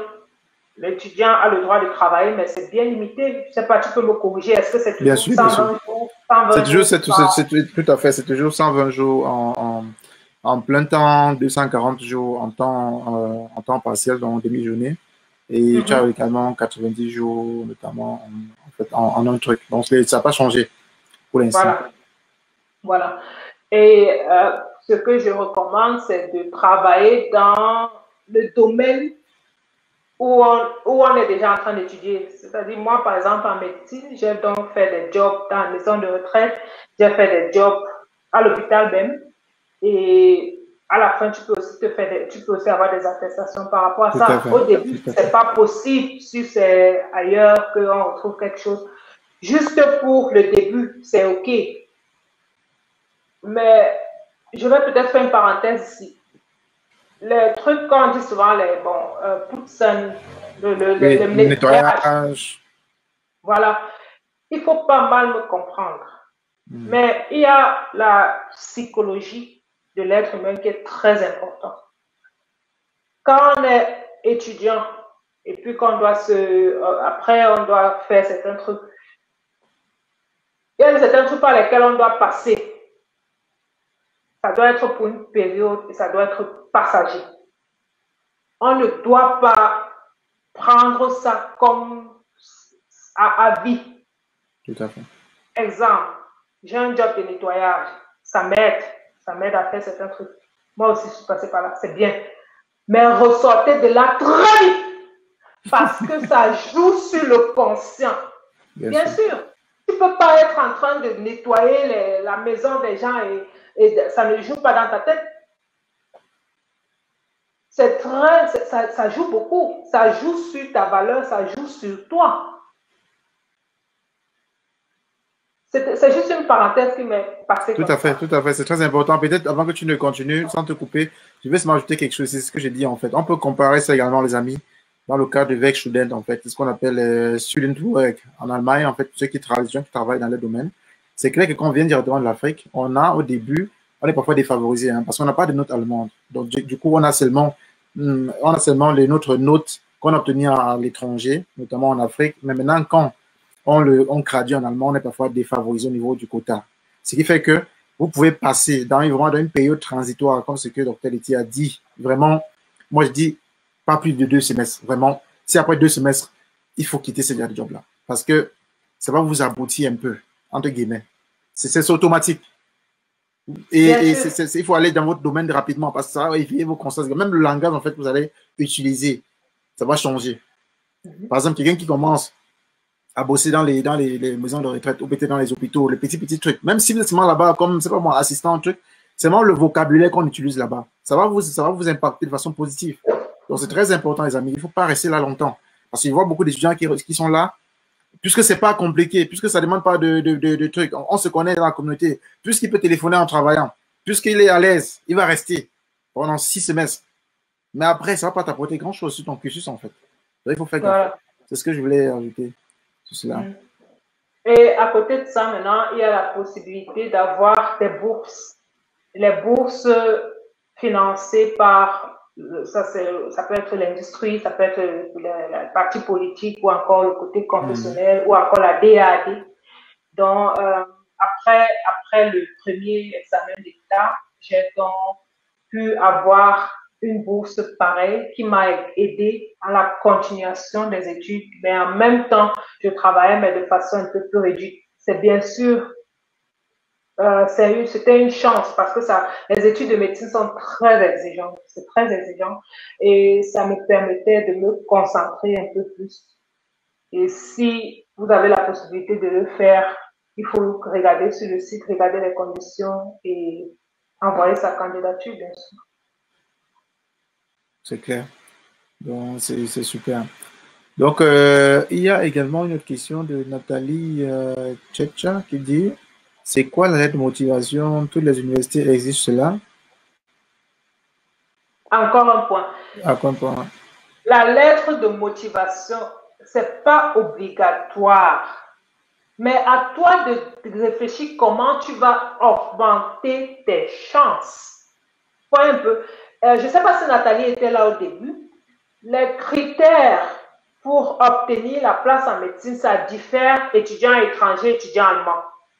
Pour nous, les étrangers non ressortissants européens, comme ils nous appellent les pays tiers, c'est la stigma, je ne sais pas trop.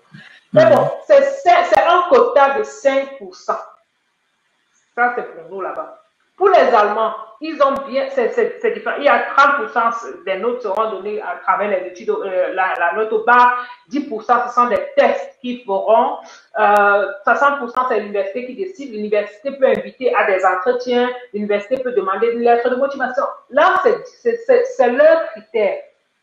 Or, nous sommes dans les 5%. Quand le nombre de candidats qui demande la place est plus élevé que les 5% que l'université offre, alors il commence la sélection. Et la sélection est basée sur plusieurs choses. Tout à fait. Et le bac, et le DSH, et les formations professionnelles, et les stages. Et l'âge, tout ça. Le bénévolat, beaucoup de choses. Beaucoup de choses. Et quand tu as donc une lettre de motivation, imagine, l'université n'a devant toi que le dossier. Le dossier, c'est pas toi. C'est toi qui sais au fond de ton cœur comment tu aimerais étudier médecine, comment tu aimerais faire ci, faire ça, faire. Ils ne savent pas ça. Ils ne t'invitent pas à un entretien. Alors, la meilleure façon pour toi de leur faire comprendre cela, de leur transmettre cela, c'est au moins par l'écrit et c'est pas une lettre de motivation. C'est pas obligatoire, mais si tu la mets, personne va jeter, ils vont lire. Si c'est bien écrit, ils vont lire. Tout à fait. Donc, c'est une bonne astuce, les amis. Il faudrait absolument avoir cela. Mais quelqu'un demandait ici, a demandé en fait que c'est quoi le contenu de l'aide de motivation. Bon, je vais répondre. En fait, une aide de motivation, simplement, c'est en fait de se vendre, non? Vous vous vendez en fait celui-là qui vous donne la place. Ça se fait également quand on cherche un emploi en Allemagne. Quand on cherche un Werkstudent, quand on cherche un practicum. Je donnais déjà les lettres de motivation ici, bon, pour des étudiants en général. Hein. C'est clair que si par exemple, je prends un exemple, si on est dans le cadre de la médecine, si tu veux absolument étudier cette filière-là, il faudrait quand même que tu montres que tu as l'amour pour la chose. Parce que ils sont beaucoup plus touchés, en fait, quand on voit qu'il y a la motivation, il y a la passion dans ce que tu fais. Et une formulation pourrait être, par exemple, bon, voilà, tu viens d'une famille où peut-être tu as vu tes parents peut-être passer par des accidents, ainsi de suite, ils ont peut-être eu des cas tragiques, et tu t'es toujours complexé du fait que tu pourrais pas faire quelque chose de plus que de peut-être seulement prier ou un truc de la sorte. Aujourd'hui, tu as la possibilité là, de par ton parcours scolaire, tu veux, donc à travers la chance qu'ils vont te donner en te formant dans les universités, n'est-ce pas, d'impacter la vie des prochaines personnes qui pourront être dans ce genre de cas de figure là demain. Quand vous formulez un truc comme ça là, vous voyez, c'est original quand même. Et la dame va dire, waouh, ça appelle directement, ça attire l'intention en fait. Et parce que quand je connais également aussi dans la communauté, on va vous dire l'aide de motivation, vous allez sur Internet, taper l'aide de motivation en médecine. Faites copier-coller en fait. C'est exactement ce que je voulais dire. Mais c'est un problème. Ne copiez pas ce qui est sur Internet. Ça tape aux yeux que c'est du copier-coller. Même si ça te prend une semaine, réfléchis, rentre dans toi. Qu'est-ce que ta lettre de motivation doit contenir qui ne se retrouve pas partout? Pour faire simple, une lettre de motivation, divisez-la en 3. Une introduction, un corps et une conclusion. Dans l'introduction, donnez le goût à la personne, entraînez-le quelque part. Dans le corps, développez et dites que c'est moi, c'est à moi que vous devez donner cette place. En concluant, Donc, montrez-les, étudier l'université, adapter les lettres de motivation à l'université. Hein. Ne copiez pas la même lettre de motivation pour toutes les universités parce que chaque université a sa particularité. Que l'université puisse comprendre que vous connaissez notre système. Tout à fait. Ne copiez pas, coller sur Internet parce que quand ça frappe à l'œil. Quand on lit, c'est ça encore Internet. On met ça directement. Inspirez-vous de la crise actuelle. Par exemple. De là peut découler une motivation. Inspirez-vous de vos expériences personnelles. Faites quelque chose. C'est pas quelque chose que tu t'assois, tu écris en 1 heure. Ça, c'est Après, pour corriger, pour la grammaire, pour tout ça, il faut bien faire passer ça, retoucher et voir. Mais pour chaque ligne, pense, réfléchis. Essayez de diviser ça en 3 parties et vous aurez une super lettre de motivation. Et comme je dis, si possible, une seule page. Une seule page, ça suffit, quoi. Donc, les amis, soyez original dans ce que vous allez faire comme lettre de motivation. Voilà. Et pensez toujours à ce que vous voulez et également ce que la contrepartie veut également. Parce que vous avez, c'est simple, vous êtes étudiant, vous voulez étudier dans une université quelconque et elle également, elle veut prendre les étudiants sur un critère qui est bien défini, en fait. C'est maintenant à vous, par rapport à cette différente truc là, maintenant, de formuler la lettre de motivation de telle façon que de captiver l'attention, en fait, de celui qui va recevoir votre dossier. Voilà. Demandez-vous tout simplement, mettez-vous à la place de la personne qui va lire la lettre. Pourquoi je devrais te donner une place en médecine? Tout à fait. Donc maintenant, il y a une question de Patrick Choupo qui dit: quelqu'un qui a une licence en médecine technique, peut-il faire la médecine en cours? Je crois que ça entre dans le cadre des personnes qui ont une formation professionnelle. Tout ça à fait. entre dans le cadre de celui qui a une formation en Krankenpfleger, c'est-à-dire un infirmier, une sage-femme, un truc comme ça. C'est un avantage qu'il a pour envoyer ses demandes en médecine. Maintenant, la sélection, ça dépend encore. Ça dépend, tout à fait, ça dépend des critères. Mais il faut aussi retenir ici que, Patrick, quand on parle de médecine technique, c'est beaucoup plus la technique des appareils médicaux, en fait. Donc, tu es beaucoup plus ingénieur des appareils médicaux parce que les médecins en eux-mêmes, ils ont ce qu'on appelle le Fachlich, en fait. Ils ont la qualité, la spécificité, en fait.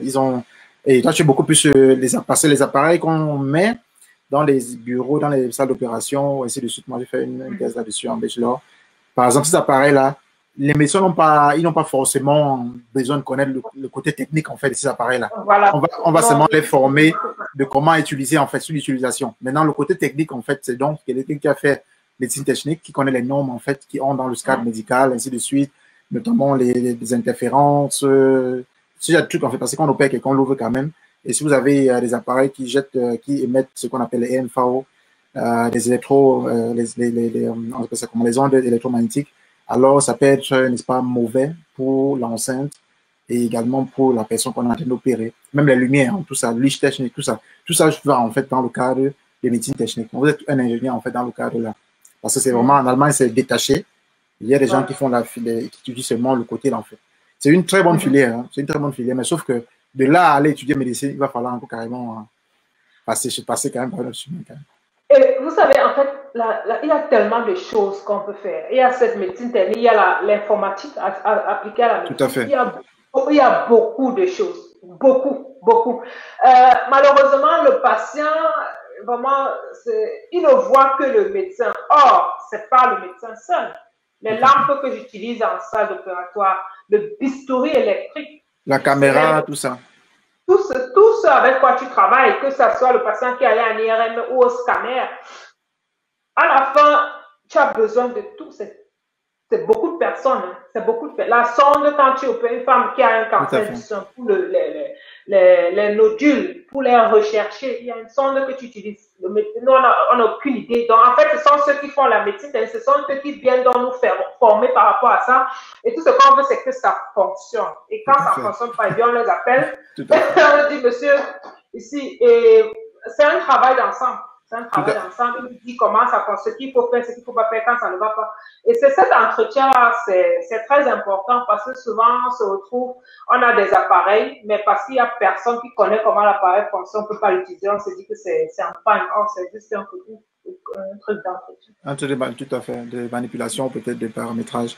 En fait, nous avons ici la question de Massa. Il a reformulé sa question. Donc, il a dit, s'il vous plaît, j'ai un visa linguistique d'1 an. Après l'apprentissage de la langue, est-ce que je peux chercher une formation en médecine à faire ou bien je dois rentrer en Afrique? Alors, je connais le cas maintenant, ça me rappelle, mais ça dépend. Peut-être vous venez du Sénégal parce que là-bas, vous avez la possibilité d'avoir les visas en fait pour déjà venir sur le territoire faire les cours de langue. Maintenant, après, ça va dépendre en fait de votre background, de votre baccalauréat, ainsi de suite. Si vous appliquez et que vous obtenez la place pendant ces 1 an-là, vous pouvez changer bien évidemment votre titre de séjour pour, n'est-ce pas, commencer les études en médecine. Donc, il n'y a pas de... Vous allez seulement rentrer en Afrique si vous n'avez pas la possibilité sur place d'obtenir notre statut. Là, vous n'aurez plus donc de raison de rester en Allemagne légalement et vous serez donc obligé de rentrer. J'espère que j'ai répondu à la question. Donc, tout à fait. Donc, déjà, une place, déjà obtenu une place et avoir déjà les preuves de subsistance, notamment caution, prise en charge, ainsi de suite. Avec ça, maintenant, vous pourriez donc changer de visa dans la mairie où vous habitez. Donc, il y a la question aussi d'Abdoulaye. Abdoulaye Souley dit, je suis déjà spécialiste en radiologie. Par où commencer pour venir en Allemagne, sachant que je ne connais rien en allemand et mon niveau en anglais est faible, B1, merci d'avance. Donc, je pense que Dr Letty a déjà dit ça. Donc, il faut simplement aller sur sa chaîne, Dr Letty, sur YouTube. Et elle a donc fait une vidéo là-dessus de près de 2 heures de temps pour expliquer dans les différents chemins à suivre. Oui, c'est tout un processus. Ça sera mieux comme ça. Tout à fait. Ok, donc il y a Oben Jiki qui dit que je suis infirmier principal avec 3 ans d'expérience. C'est super, Aubin, sauf que ce n'est pas une question, non? tu nous informes. Ok, il y a une question qui dit ici d'Emma pour DL, il dit, et qu'en est-il du test AS? Est-ce obligatoire? Je ne connais pas ce que c'est. Tu connais ce que c'est? Tests für ausländische Studierende. En fait, ce sont des tests d'aptitude qui peuvent augmenter les chances pour avoir la place en médecine. Les Allemands vont faire le TMS, test sur médecine studente, ils vont faire le Hamburger Hamnat, des trucs comme ça. Les étudiants étrangers font ceci. Il faut se renseigner dans les universités. Okay. Je ne pense pas que c'est obligatoire, mais je ne suis pas sûre à 100%. Par contre, si vous pouvez le faire, faites-le. Parce que ça va, c'est comme une preuve que bon, celui, il est apte aux études en allemand. En allemand, tu vois. Donc, ça ne fait qu'augmenter sa chance. Donc, si tu fais ce test-là et que tu as eu une bonne note, pour avoir une bonne note, il faut bien se préparer. Et bien, tu mets dans le dossier. Si tu n'as pas eu une bonne note, tu laisses tomber. Ça ne me dérange pas non plus. Donc, c'est... Ok, je pense que la question a été répondue. Maintenant, il y a la question également de Kelly Fonko. Je pense que ça s'adresse beaucoup plus à moi. Je vais répondre. Par ailleurs, s'il vous plaît, que pensez-vous des étudiants qui arrivent en Allemagne et font plutôt le Krankenpflege? Ont-ils une chance d'aller jusqu'en master? Ça dépend, Kelly. Le truc, c'est qu'en fait, si tu viens en tant que formation en Allemagne, alors c'est une formation, non? À la fin, la formation, c'est en fait dédié pour que tu ailles travailler dans les différents hôpitaux. Maintenant, en Allemagne, on est en train de changer. L'Allemagne est en train de vouloir reconnaître cette formation-là, intégrer ça dans les universités. Il y a quelques universités qui ont déjà étudié cette filière-là, Krankenpflege. Et Altenpflege également, ce sera des universités dont ce sera dans des facultés, des matières, en fait, qu'on pourra je sais comment, des spécificités, en fait, des études qu'on pourra utiliser, qu'on pourra étudier, en fait, en Allemagne, dans les universités. Avec ça, maintenant, il y aura donc le système LMD, comme qui suit que l'État allemand suit déjà, donc, notamment licence, master, doctorat. Bon, dans ce cas de figure-là, maintenant, il sera donc possible de faire un bachelor donc, of science en Krankenpflege et à côté, maintenant, ajouter un master dans le même domaine. Mais pour l'instant, je pense que c'est seulement 2 universités que je connais qui ont déjà ratifié cela. Les autres universités ou les autres écoles, parce que pour l'instant, c'est encore le cadre privé. Il y a des écoles qui forment simplement. Quand c'est le cas de formation, il y aura des possibilités, j'en suis sûr, pour ceux qui ont déjà fait la formation, peut-être qu'on aura quelques années d'expérience, de venir peut-être faire un master une fois qu'il y aura des masters dans ce domaine-là. Mais pour l'instant, ce n'est pas encore le cas. Bon, ça, c'est pour toi, Dr Letty. Une question. Dr Letty, quelle université conseilles-tu pour les Camerounais? Toutes les universités. Elle a déjà dit ça, mais bon. Elle a déjà dit ça au début, Rocher, là. Toutes les universités, si c'est le cas de la médecine, il faut postuler partout pour maximiser les chances, parce que c'est difficile d'obtenir aussi la place dans ce domaine-là. Le quota est très serré. Ouais. À la fin, vous pourriez donc choisir selon vos préférences, mais c'est d'abord mieux d'avoir le choix à la fin que de ne rien avoir. Et l'université n'est pas spécifique à la nationalité, qu'on soit camerounais ou pas, c'est d'abord étudiant étranger non ressortissant de l'Union européenne. Donc, s'ils ne regardent pas que camerounais, c'est d'ailleurs le truc, c'est est-ce que j'ai droit directement à l'université? Ça, c'est l'avantage des Camerounais comparé à certains autres baccalauréats dans la sous-région qui doivent passer par comme une classe préparatoire, le student college. c'est avantageux, hein, je t'assure. Passer par cette classe préparatoire-là, bien sûr, bien sûr. c'est très avantageux. Parce que tu es quand même dans le domaine, en fait, tu es le domaine, disons, pas déjà l'allemand dans le jargon, et ça te donne, ça te donne pas, il y a quand même les oreilles, en fait. Tu n'es plus trop perdu quand tu commences les études. Mais c'est clair quand même aussi que, bon, voilà, pour le cas de l'université, de la médecine, mais pour quelqu'un, par exemple, qui vient dans le cadre de l'ingénierie, quand même, il est plus rapide s'il est conscient, parce que il y a par exemple les Marocains qui passent par le training collègue, ils doivent faire d'abord 1 an, les Tchadiens également, ils font 1 an, et quelqu'un qui vient avec un baccalauréat camerounais ou ivoirien, et s'il a la chance de bien s'adapter à la langue, après 3 mois en Allemagne, il a son DSA et directement, il a quand même une longueur d'avance. En fait. Donc, quand celui-là qui revient pour faire son premier semestre, lui, déjà plutôt au 3e, quoi. C'est au cas de quand tout se passe bien. Après, il faut. La médecine, c'est pas le premier choix des étudiants étrangers non plus. Hein. Je crois, d'après une statistique de la DAD, c'est la 6e place. C'est d'abord les sciences économiques, c'est l'informatique. Mais bien sûr, tu as étudié quoi? C'est l'informatique, c'est la mécanique, l'électro-ingénierie. Mais en allemand, on peut très bien faire ingénierie. C'est vraiment. Oui, bien sûr, bien sûr. Chacun ce qu'il aime.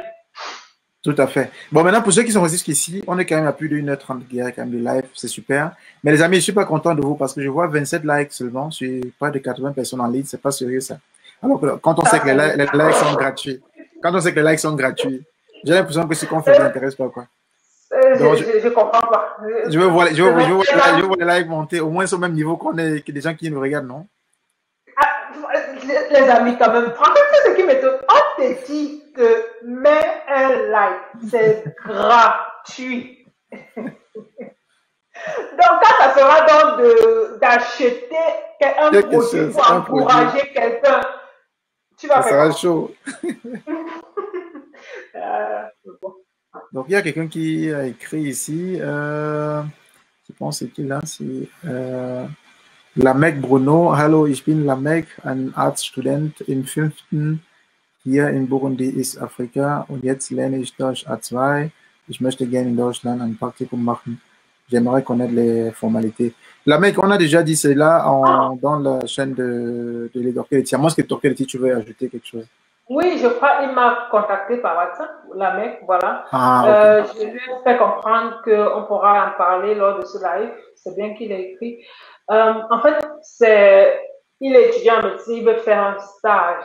Lamek, peut-être, sauf si tu peux préciser, je ne comprends pas l'objectif. Pourquoi? Est-ce que tu veux faire le stage pendant que tu es encore étudiant? Ou pour juste avoir une idée si l'allemand, ça sera quelque chose pour toi, pour la spécialisation, par exemple? C'est quoi l'objectif du stage pendant que tu es étudiant? Ou alors, tu veux faire pour pouvoir te spécialiser après la fin de tes études? Peut-être tu peux un peu nous préciser ça et on pourra mieux répondre. Tout à fait. Bon, maintenant, j'avais quand même un cadeau aussi, bon, un cadeau, hein, entre guillemets, pour ceux qui sont restés jusqu'ici. C'est le jeu concours que Dr. Letty avait organisé il y a quelques temps. Ça a quand même, beaucoup de gens ont quand même gagné. Dr. Letty, est-ce que tu peux nous parler de ton jeu que tu avais fait et comment se passait la procédure? Et aussi, est-ce que tu comptes encore organiser déjà des jeux, en fait? Ce type de jeu? Parce que c'est quoi, non? Moi, je veux participer. Ça, c'est pas une bonne question. En fait, les amis, lors de la dernière interview avec Franklin ici, ceux qui se rappellent, je crois que c'était qui les connecté, ils se rappellent, j'avais eu une idée afin juste de soutenir 5 étudiants vivant en Afrique avec une modeste somme de 20 000 francs CFA. Et les conditions étaient de liker, de partager, de commenter et de s'abonner à la chaîne YouTube Dr. Letty, Facebook Dr. Letty. Et à la fin, il y a eu tirage au sort. Ceux qui ont rempli ces conditions ont été mis dans un panier. Il y a eu tirage au sort et puis les 5 personnes, les 5 heureux gagnants ont reçu leur paye ou alors leur gain. Et c'était par exemple Cédric, c'était Adrien, c'était Nissan, c'était Hilary Gondel et il y avait un autre, je crois que c'est un Camerounais, il étudie au Congo. Voilà, je me rappelle plus trop bien. Ben, c'était le cas. C'était pas grand-chose, c'était juste pour soutenir. Est-ce qu'on en fera encore? Bien sûr, il faut toujours soutenir, il faut encourager. Quand le moment viendra, ça, on publiera, on va faire une publication pour annoncer cela. C'est cool, les amis. Donc, ça va venir. Il y a Nathalie qui dit qu'elle avait une dernière question. Nathalie, pose ta question alors, parce que bientôt on va terminer. Vous savez, Docteur Letty travaille beaucoup. Hein, donc, c'est vraiment un gros plaisir pour moi de la voir comme ça, parce que ça travaille vraiment en Allemagne. Ça, il faut le dire. On bosse grave, quoi. Donc, avoir le temps comme ça pour édifier la communauté, c'est une bonne chose. Et c'est quelque chose à encourager, en fait. Et comme je dis, allez suivre Docteur Letty également, surtout toutes les femmes là, toutes les filles qui me suivent ici, même qui ne sont pas encore femmes, qui seront femmes demain. Il faut suivre Docteur Letty sur les réseaux parce que elle va vous apporter, n'est-ce pas, cette énergie-là, également vous apporter, n'est-ce pas, en fait, cet esprit de combattant là ici. Et puis, vous pouvez peut-être voir, parce que je pense que Docteur Letty également a des prévisions aussi.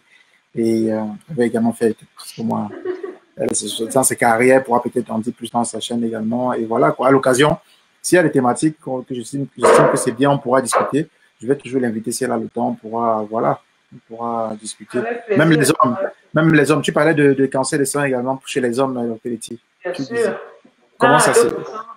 Les hommes touchés par le cancer du sein. On a un patient, il est chez nous depuis des années, c'est un homme atteint du cancer du sein. Mais les hommes ont les seins, Franklin. C'est pas aussi développé que chez les femmes. La glande mammaire d'un homme, c'est comme celle d'une petite fille qui n'a pas passé la puberté. Et ce sont des cellules qui peuvent donc devenir cancéreuses, c'est-à-dire se développer anormalement et développer un cancer. Et le cancer du sein chez l'homme n'a pas un bon prognostic non plus. Donc, un homme peut avoir... justement, je pense que j'ai même lu un article que le père de Beyoncé était atteint d'un truc comme ça. J'ai lu dans un article, c'est là début d'année, que le papa de Beyoncé avec un truc comme ça. C'est clair que c'est très rare chez les hommes. On parle de 1-2%, comme tu as dit. Mais ça arrive. Mais il y en a. Ça arrive. Et il y a aussi ce qu'on appelle la gynécomastie. Ça, ce sont des hommes qui vont, il y a de cela encore 3 semaines, notre chef a opéré un homme qui était atteint de ça. S'ils vont développer, la glande mammaire va un peu plus prendre du volume et ça va un peu tirer, ça va un peu faire mal à l'intérieur.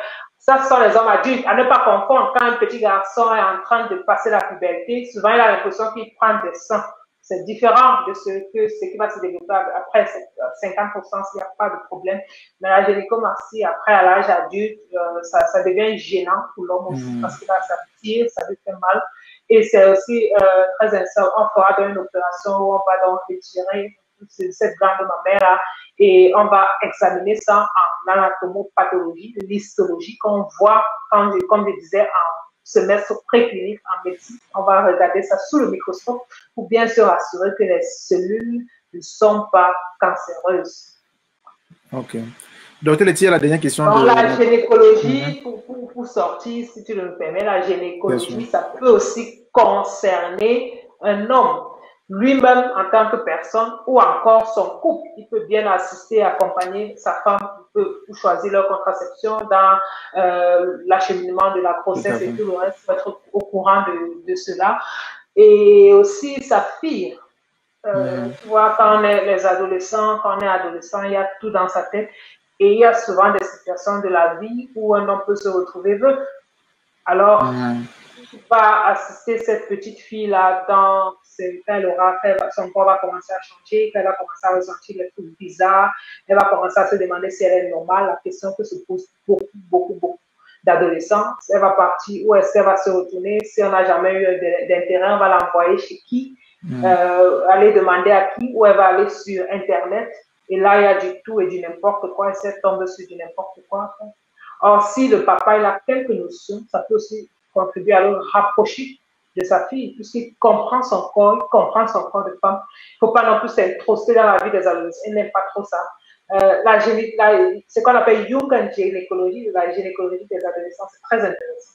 Juste, ça, c'était juste. Je pourrais développer sur la chaîne, mais c'est juste un exemple. Tout à fait. Il y a des questions de Nathalie Tchetcha qui dit en fait que s'il vous plaît, le Krankenpfleger Praktikum de 90 jours qu'on doit trouver pour pouvoir faire le premier Staatsexamen et qui est d'ailleurs conseillé de faire avant le début des études.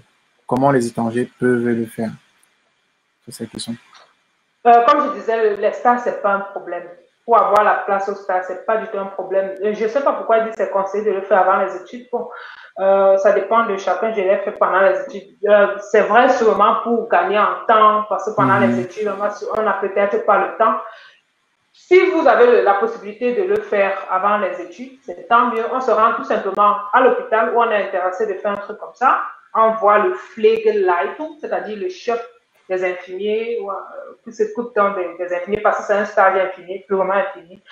Parce qu'un médecin aussi doit apprendre à faire cette petite tâche, mesurer la pression et tout, appliquer. Avec le temps, on fait tout ça sans infirmier qui le font, mais il faut avoir ces notions de base-là.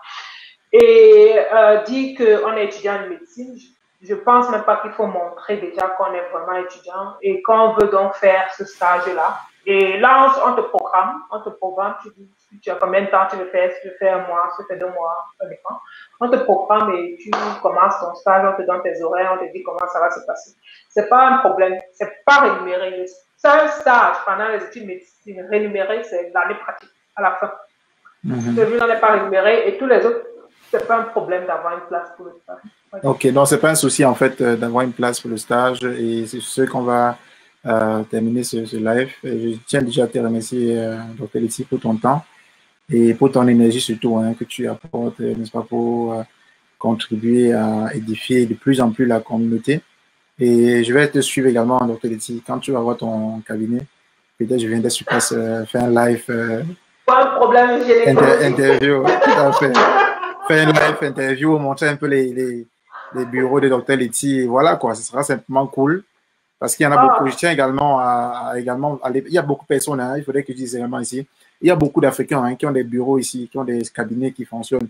Je suis en train de voir dans quelle mesure peut-être entrer en contact avec eux et peut-être qu'ils viennent également partager les parcours avec nous sur la chaîne. Une question de motiver hein, les uns et les autres. En fait, c'est ça l'idée de la chaîne. Et voilà quoi, qu'ensemble on soit de plus en plus fort. Et voilà. Donc, je dis à toi, merci à toi, Dr. Letty. Si tu as quelque chose à dire pour la fin, alors tu as la parole. Bon, en ce qui me concerne, actuellement, je suis en clinique. Donc, le cabinet, c'est pas. Je suis en clinique. J'aime bien travailler en clinique parce que j'aime beaucoup opérer. Si j'ai un mot pour la fin, en fait, c'est un travail qu'on fait ensemble. Chacun apporte à son niveau sa contribution pour éclairer, peu importe. C'est une pièce que tout le monde contribue, chacun à son niveau. Chacun utilise avec les moyens qu'il a pour y arriver. Toi, tu le fais en expliquant, en disant de faire attention, comment faire quand il y a en Allemagne. Moi, je le fais à travers la gynécologie, à travers la sensibilisation, la prévention, les femmes enceintes. On n'a pas toujours cette information. Souvent, quand on est à l'hôpital, on n'a même pas le droit de poser la question au médecin. C'est sa parole. Or, ça doit être une communication. Les patients veulent juste être compris et très souvent, ça facilite même encore le travail. Alors, à travers la chaîne Dr. Letty, on peut le faire, on peut en parler sans tabou, surtout que la gynécologie, c'est d'abord un truc pudeur. C'est pas tout le monde qui est à l'aise avec, mais on se voit pas, on se connaît pas, on peut en parler de façon neutre.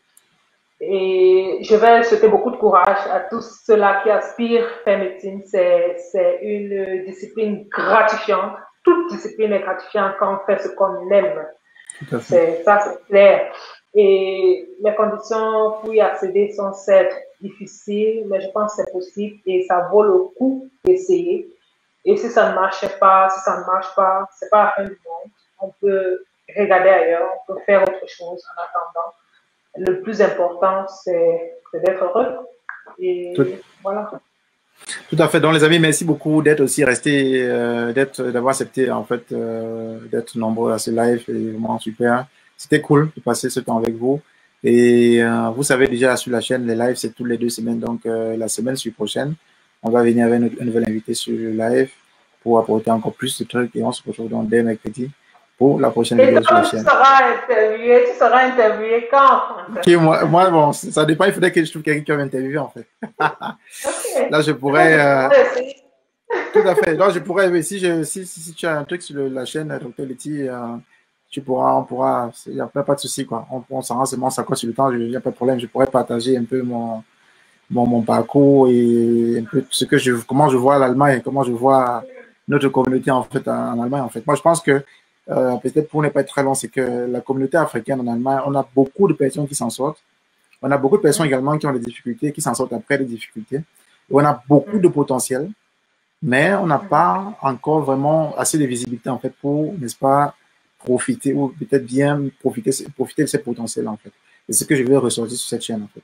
Parce que généralement, on se lamente que, bon, voilà, chez moi, ça marche pas. Parce qu'on ne sait pas quelqu'un ou un grand frère qui est venu avant nous, qui s'est en sorti dans ce domaine-là. Parfois, c'est ça simplement qui manque. Seulement le fait de savoir que quelqu'un a réussi dans un domaine, ça donne beaucoup de motivation, en fait. Même déjà pour entamer la chose. Parce que le parcours des études, peu importe ce que vous allez étudier en Allemagne, peu importe ce que vous allez faire en Allemagne, que ce soit la formation, peu importe, le parcours n'est jamais direct. Je vais également bientôt entamer les thématiques, même sur le travail, dans le cas du travail. Mais c'est pas que quand on a fini les études, au travail, ça coule à flot. Non, même au travail, il y a des difficultés. Et il y a également des procédures, comment on surmonte ces difficultés-là. Et c'est un processus, en fait, les amis.